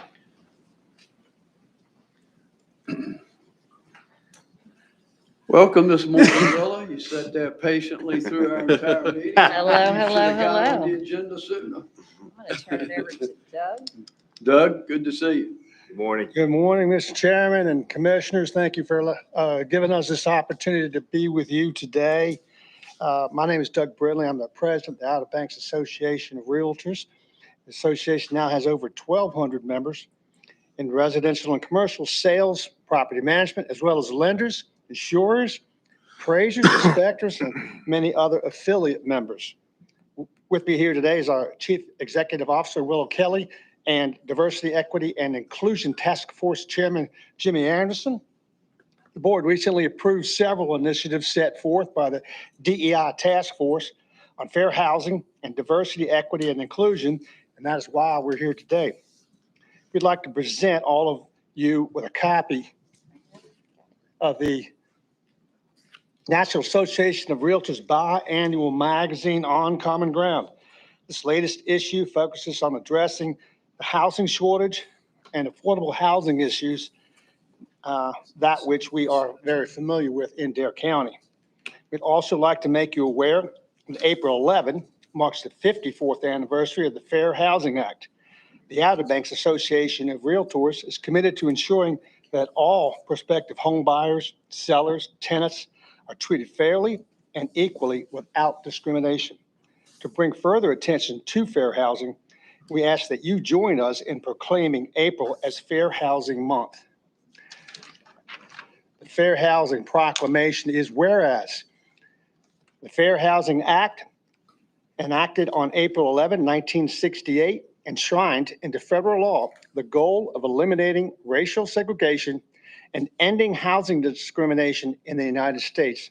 And whereas the Fair Housing Act prohibits discrimination in housing based on race, color, religion, sex, familiar status, national origin, disability, and commits recipients of federal housing to affirmatively further fair housing in their communities. And whereas Dare County is committed to the mission and intent of Congress to provide fair and equal housing opportunities for all, and whereas our social fabric, the economy, health, and environment are strengthened in diverse, inclusive communities. And whereas more than 50 years after the passage of the Fair Housing Act, discrimination persists, and many communities remain segregated. And whereas acts of housing discrimination and barriers to equal housing opportunities are repugnant to a common sense of decency and fairness. Therefore, let it be resolved that the Board of Commissioners in Dare County does hereby declare the month of April 2022 as Fair Housing Month in Dare County as an inclusive community committed to fair housing and to promoting appropriate activities for private and public entities to provide and advocate for equal housing opportunities for all residents and prospective residents of Dare County. Well, thank you, Doug. Will, thank you all for this presentation. I'll yield to the board. Move to adopt. It's a motion on the floor by Commissioner House to adopt the proclamation of Fair Housing Month. It's been seconded by Commissioner Bateman. Any further discussion? Hearing none, those in favor signify by saying aye. Aye. Those at like sign? Motion carries unanimous. Doug, as well as y'all know, Jimmy. our board is working extremely hard to try to alleviate some of this issue in our community, and we are much, much closer now than we were several years ago. So hopefully we'll have something to share very soon with the public. Thank you very much. Thanks for all you do. Chairman, that brings us to the consent agenda. On the consent agenda, we have the approval of the minutes from March 21st with the Dare County Tourism Board request for consent expenditure for short-term restricted fund line item 5160. We have sanitation tipping fees budget amendment. We have a budget amendment for fines and forfeiture special revenue fund, and we have a budget amendment for the non-departmental fees. Move to adopt. Okay, there's a motion on the floor by Commissioner House to approve the consent agenda as presented this morning. Is there a second? Second. Second by Commissioner Bateman. Any further discussion? Hearing none, those in favor signify by saying aye. Aye. Opposed, like sign. Motion carries unanimous. That'd be your agenda, Mr. Chairman. Thank you, County Manager. That brings us to item 18 on the agenda, and that's Commissioner's business, County Manager's business. I would like to ask Commissioner House if he would kick that off this morning. Thank you, Mr. Chairman. First off, we've mentioned many times during this meeting of how our county employees are family. I have a special request. The Dorr family on Hatteras. Mr. Ben is a commercial fisherman, was for many years, retired now. He suffered a fall and actually has a fractured vertebrae in his neck. His wife, Rita, retired from Dare County EMS as a paramedic and captain. She has taken a sudden illness and is currently in ICU on life support. I strongly urge everybody to take their time when they're doing their prayers today to remember both of them in their prayers and give them strength.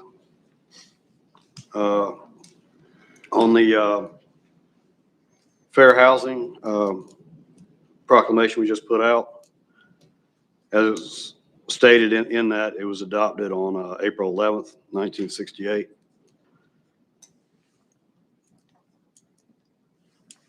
On this day, April 4th, 1968, Martin Luther King was assassinated. A dark day in American history. On a better day in 1975, and both of these events have changed our life dramatically in this country, not only in this country, but also across the world. In 1975, Microsoft was founded. So both of these events that took place in history have marked our lives for today. Gentlemen, if y'all remember back a few years ago, this board actually wrote a letter to Governor Cooper stating the fact that we had a loss of faith in the Marine Fisheries Commission. And that was a meeting that took place, supposedly an emergency meeting, because the Marine Fisheries Commission wanted the then director to put out a proclamation banning gill nets north of the ferry lines in the Newsom and Pamlico rivers. And that letter also helped, along with a few other letters. Governor Cooper actually made some changes on that committee, on that commission. Currently, with the striped bass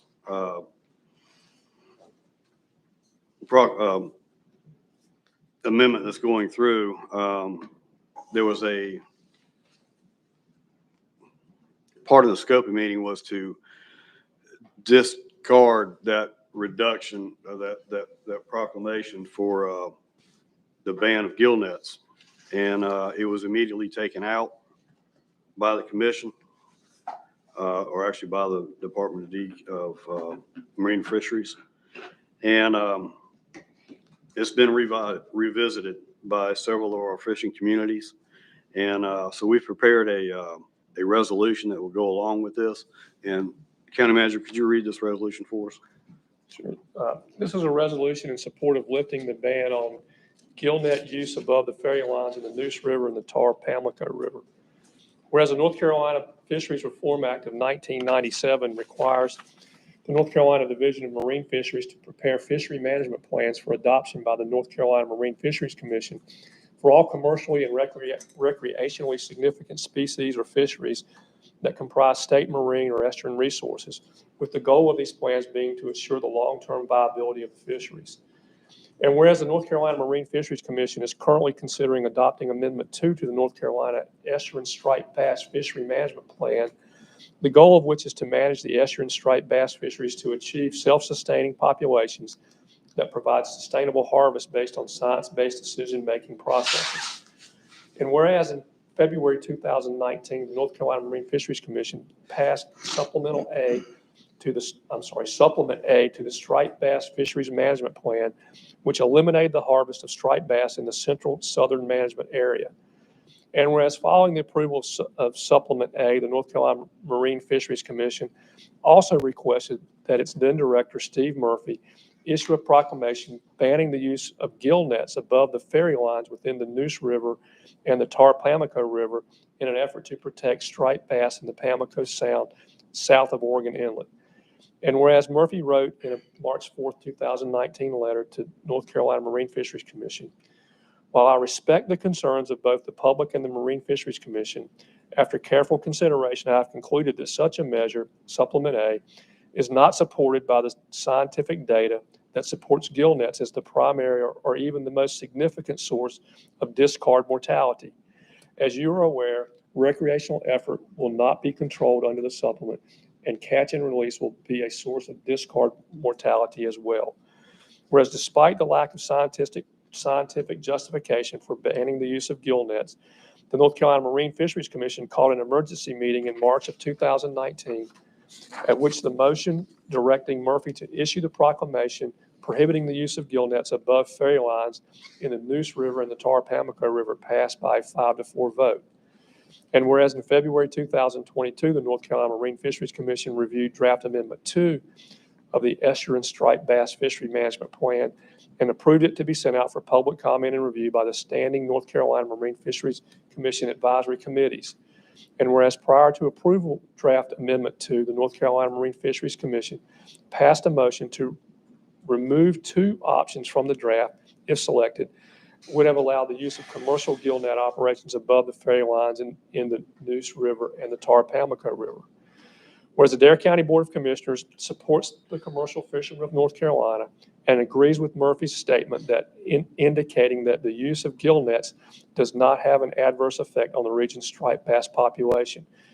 Therefore, be it resolved that the Dare County Board of Commissioners hereby strongly endorses lifting the ban on gill net use north of the ferry lines in the Neuse River and the Tar-Pamlico River. This is the 4th day of April, 2022. I'd like to make a motion to adopt this resolution and send it off to the Marine Fisheries Commission. Okay, there's a motion on the floor by the Commissioner House to adopt the resolution. It's been seconded by Commissioner Tobin. Any further discussion? Who opposes the resolution, Steve? Right now, the Marine Fisheries Commission.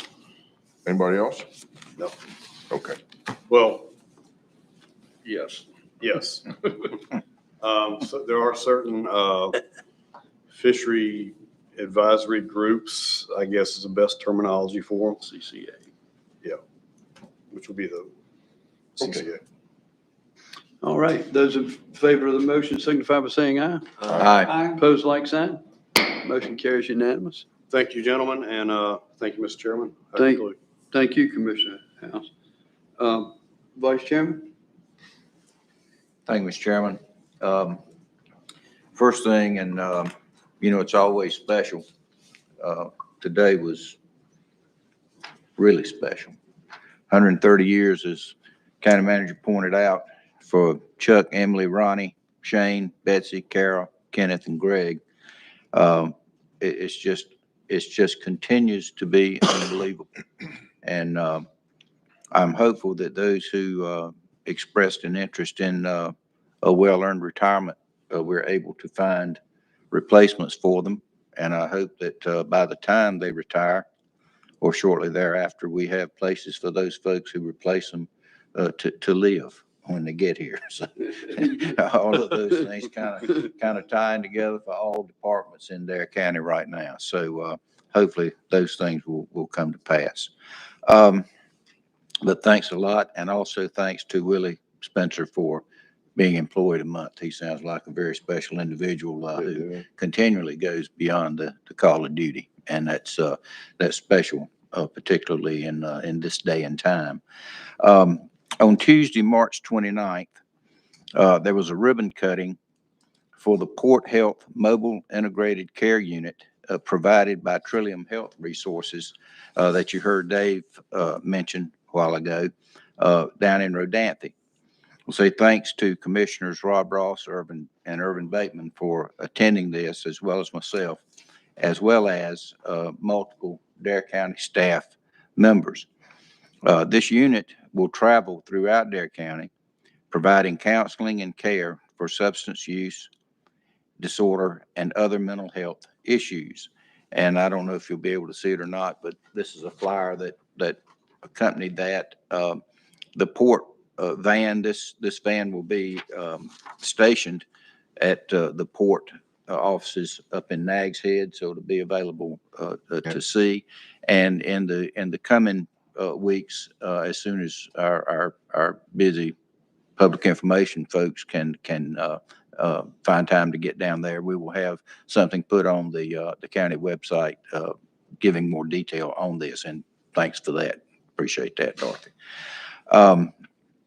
Then on Thursday, March the 31st, the Saving Lives Faith Committee of the Saving Lives Task Force held its first Faith Committee Substance Use Summit at St. Andrews by the Sea Episcopal Church. This summit was well attended by faith leaders from all over the county. Commissioners Rob Ross and Urban Bateman joined me there. And guys, again, thank you for taking time to come to that. I think it was done very well. The summit was put together by Bonnie Bennett, and the Saving Lives Task Force is looking forward to having leaders from the faith community helping in our efforts regarding substance use and mental health. This substance use and mental health resource guide, is available on the Saving Lives Task Force website, and it will show resources for folks needing information regarding help on substance use and mental health in Dare County. So please take a look at that if you're inclined to need those services. And that's all I have. Thank you. Thank you, Vice Chairman. Appreciate it. Rob. Commissioner Bateman? If I could just jump in. Oh, I'm sorry. Before Commissioner Bateman. Commissioner Overman speaks to a point that was raised to us at this faith summit, and I found it to be very profound and timely, given several proclamations and resolutions we heard today about child abuse, about Young Children Week. Quite frankly, folks, I kept looking and trying to understand what is the root cause of all this? Because if you listen to the speaker from Tennessee that was at this summit, he was explaining all the implications of abuse, of addiction. And one of the things that really jumped out was, it's an acronym, ACEs, Adverse Childhood Experiences. And they then listed probably what, Wally, or maybe 12 different examples of mental abuse, substance or physical abuse, threats in the home, violence in the home, unstable, dysfunctional home life. Because I don't want to go down that line, basically saying it is very timely with the proclamations we issued in that Faith Community Summit and the Saving Lives Task Force and the work of Roxana Ballinger and others, that addressing it early in children's lives, avoiding those adverse childhood experiences, can be a root cause solution to the upper or upstream outcomes that are so destructive to people that we have to respond to. So I just wanted to reaffirm that, Wally, as you were making those remarks. In that regard, with regard to ACEs, parents can go online, and if they'll just Google ACEs test, there's a copy of those tests, and there's a test for children and there's a test for adults. But getting back to how it affects your lives, the number of when you take the ACEs test, you get a point for each time you say, yes, this has happened to me in life.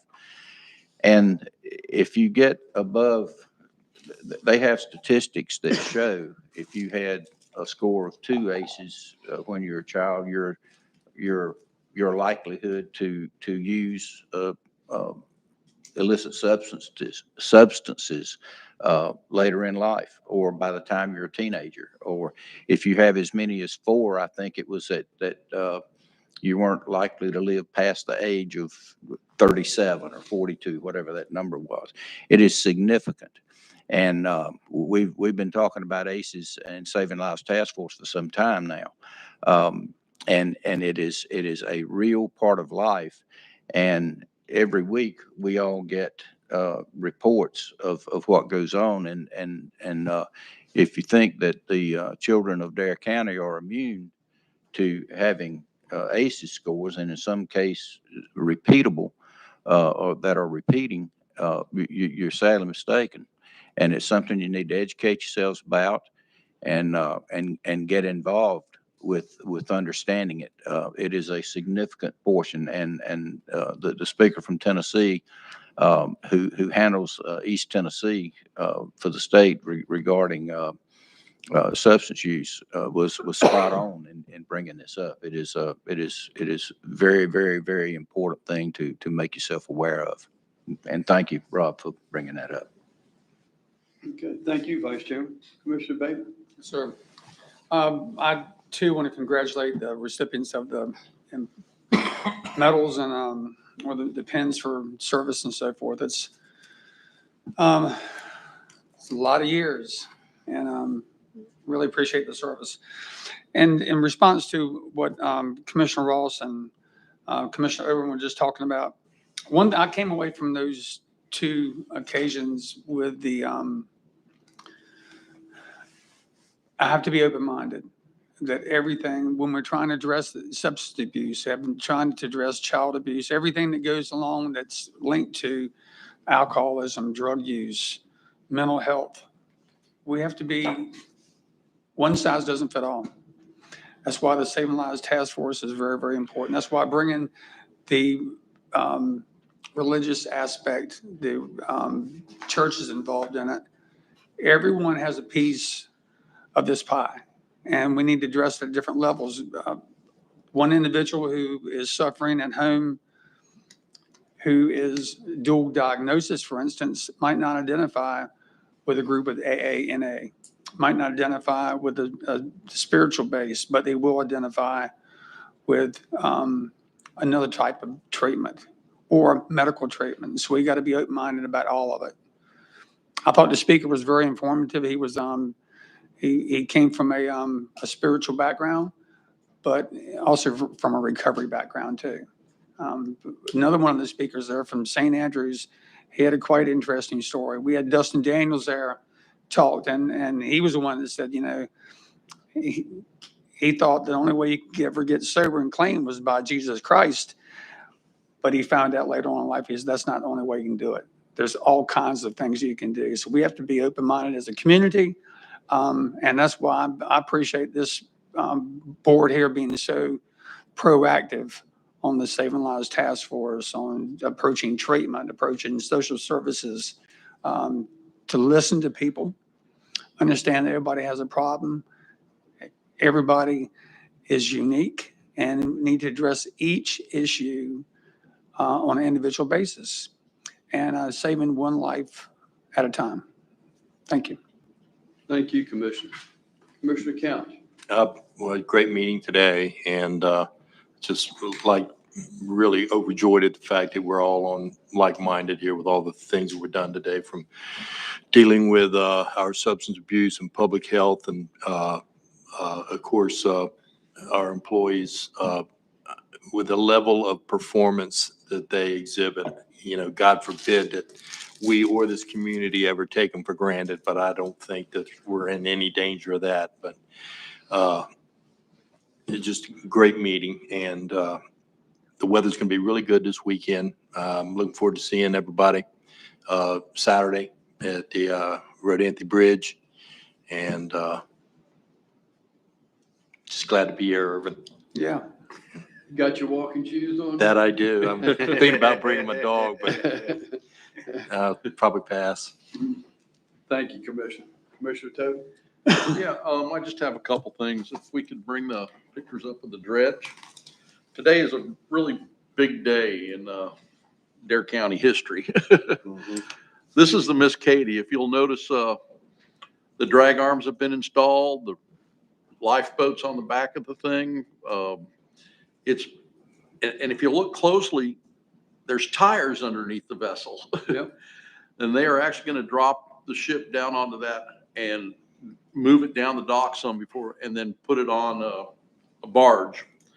And the barge gets taken down a ramp, and they sink the barge to float the ship. Very interesting. I was hoping that we were going to be able to be there today for it, but with the Final Four and the championship game going on, every single plane carrier was sold out. So we weren't able to make it down there, but they're going to videotape it with a drone. So at our next meeting, we'll be able to have a little bit of footage of that. The only other thing that I want to say that's really big in the state history is Go Heels. We are playing for the championship. You won't hear that out of my mouth very often, but being an NC State fan, but I'm really proud of our state and our university system and the ACC, and we'd look good. That's all I've got. Thank you, Commissioner. Commissioner Rowe. Thank you, sir. On March 24th, we held our periodic audit committee meeting, and I just want to thank Dave, Sally, Ernie. It was a very smooth meeting, and I can continue to report that no issues of any significance are coming up through the audit committee, and that Mr. Ernie DeBarrow is doing in my opinion, terrific job instituting random, systematic, and thorough audits. And I am a strong believer in the stay on the small things, guys, and the big things don't happen. So we are very diligent. Even though small things aren't that impactful, we follow up, we train, and we make sure they don't get repeated. And I think they're doing a fine job. So I wanted to just call out that as a thank you. On April 24th in the afternoon at Dowdy Park in Nags Head, there is the ASPCA shelter event for adoption and visit the pets. So April 24th in the afternoon, Dowdy Park. If you love animals and dogs and cats, that's a place to be.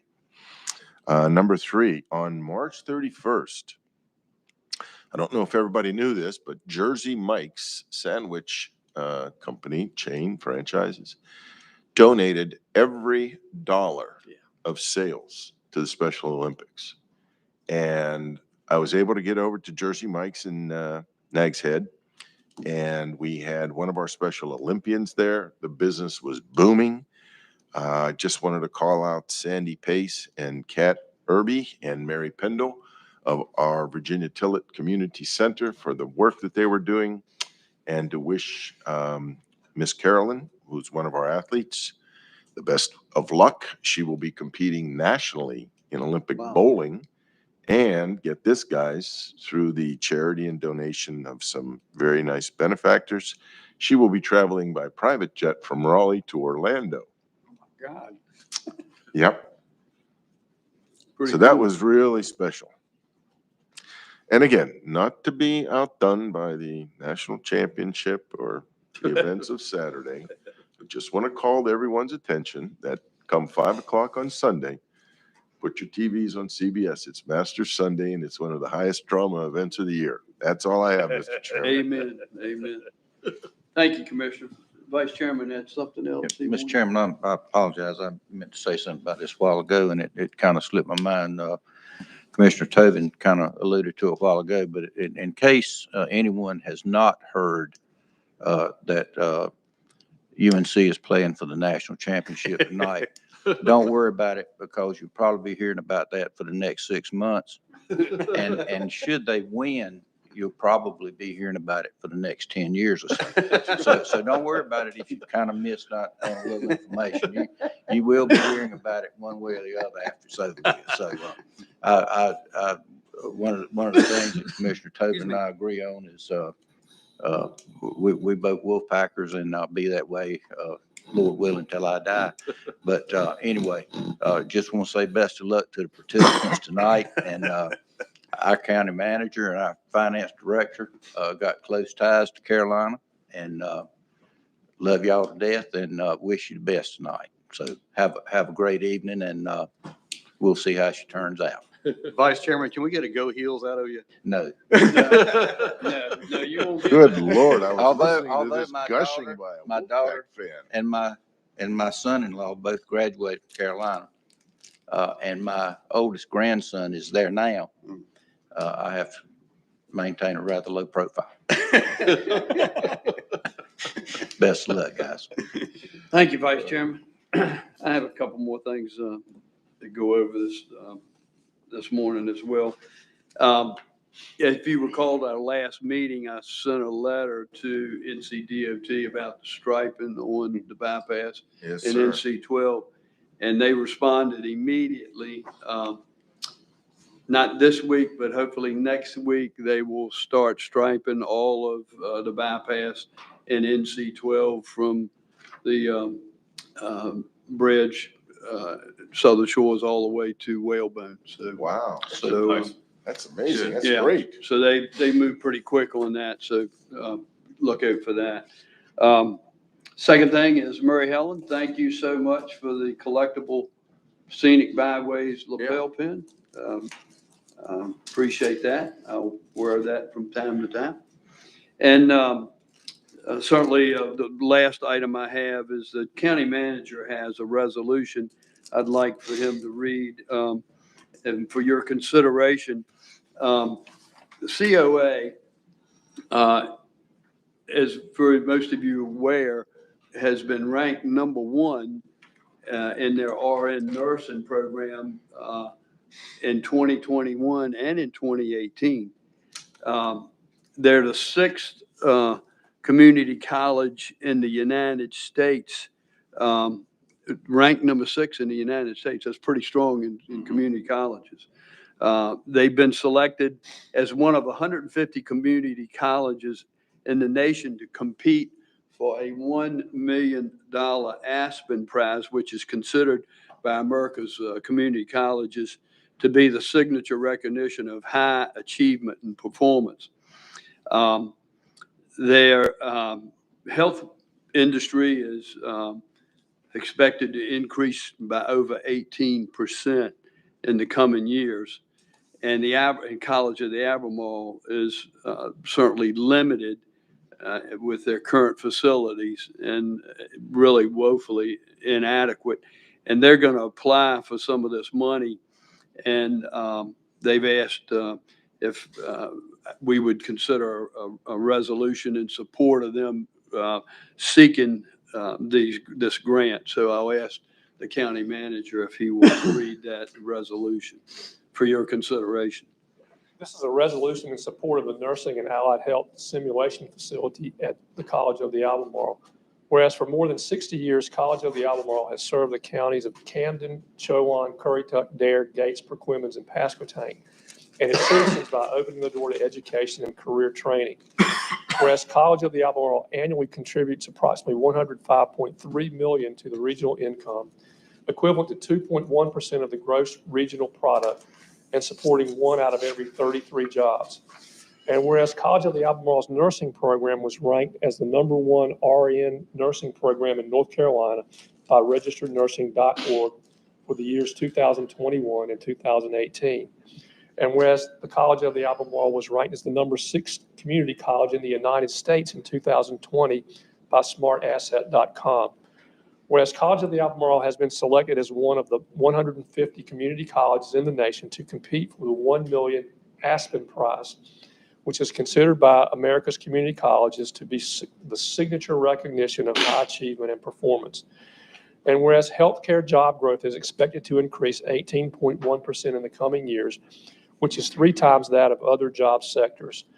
And whereas facilities to expand programs at College of the Albemarle is limited, and current facilities are woefully inadequate to support the state-of-the-art training expected of a top-tier community college. And whereas all counties served by the College of the Albemarle benefit from the excellent training the college provides to the future healthcare practitioners. And whereas an expansion of the nursing and allied health simulation facility at the College of the Albemarle would enhance current training, expand opportunities for future programming, and incentivize healthcare graduates to remain in the area to serve our rural communities. Therefore, be it resolved that the Dare County Board of Commissioners unanimously supports the College of the Albemarle in its efforts to secure public and grant funding for this resource this the 4th day of April 2022. Move to approve. There's a motion on the floor by the Vice Chairman to approve the resolution as presented. Second. Seconded by Commissioner House. Any further comments? Hearing none, those in favor signify by saying aye. Aye. Opposed, like sign. Motion carries unanimous. Thank you, gentlemen, for that support. Appreciate it. Thank you. County Manager. Yes, sir. A couple of things. I wasn't going to say anything about the Tar Heels, but since you bring it up. Okay. I'm just kidding. If you're a Tar Heel fan, it was a good weekend. So I have a couple things on my agenda tonight. First of all, the Tourism Board is looking to build a boardwalk along their complex over in Nags Head and are going to try to seek a PARTIF grant to fund that. A PARTIF grant's a Parks and Recreational Trust Fund grant. That grant can only be made by local governments, and they've asked us, would we be willing to make that grant on their behalf? They would fund the match. They would do all the legwork. They would do all the things necessary to make the project successful, but we would be the pass-through as we have done on other grants. It would require us to be responsible for the construction and all those kinds of things as the grantee, but we would pass that along to them, much as we do in the dredge projects we do, or the nourishment projects we do with the towns.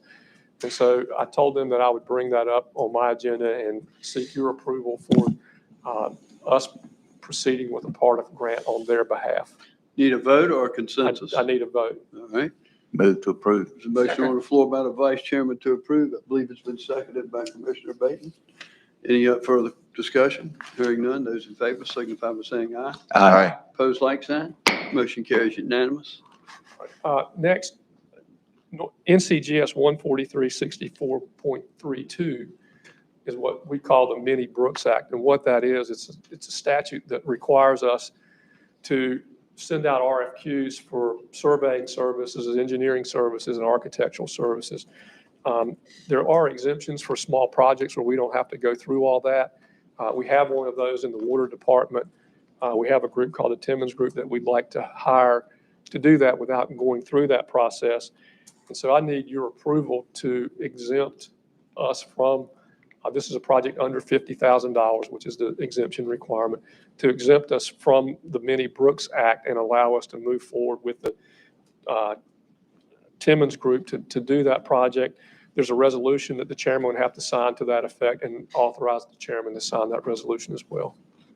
So moved. Motion on the floor by Commissioner Tobin, seconded by Commissioner House. Any further discussion? Hearing none, those in favor signify by saying aye. Aye. Opposed, like sign. Motion carries unanimous. And then lastly, at the last. Here we go again, guys. A couple.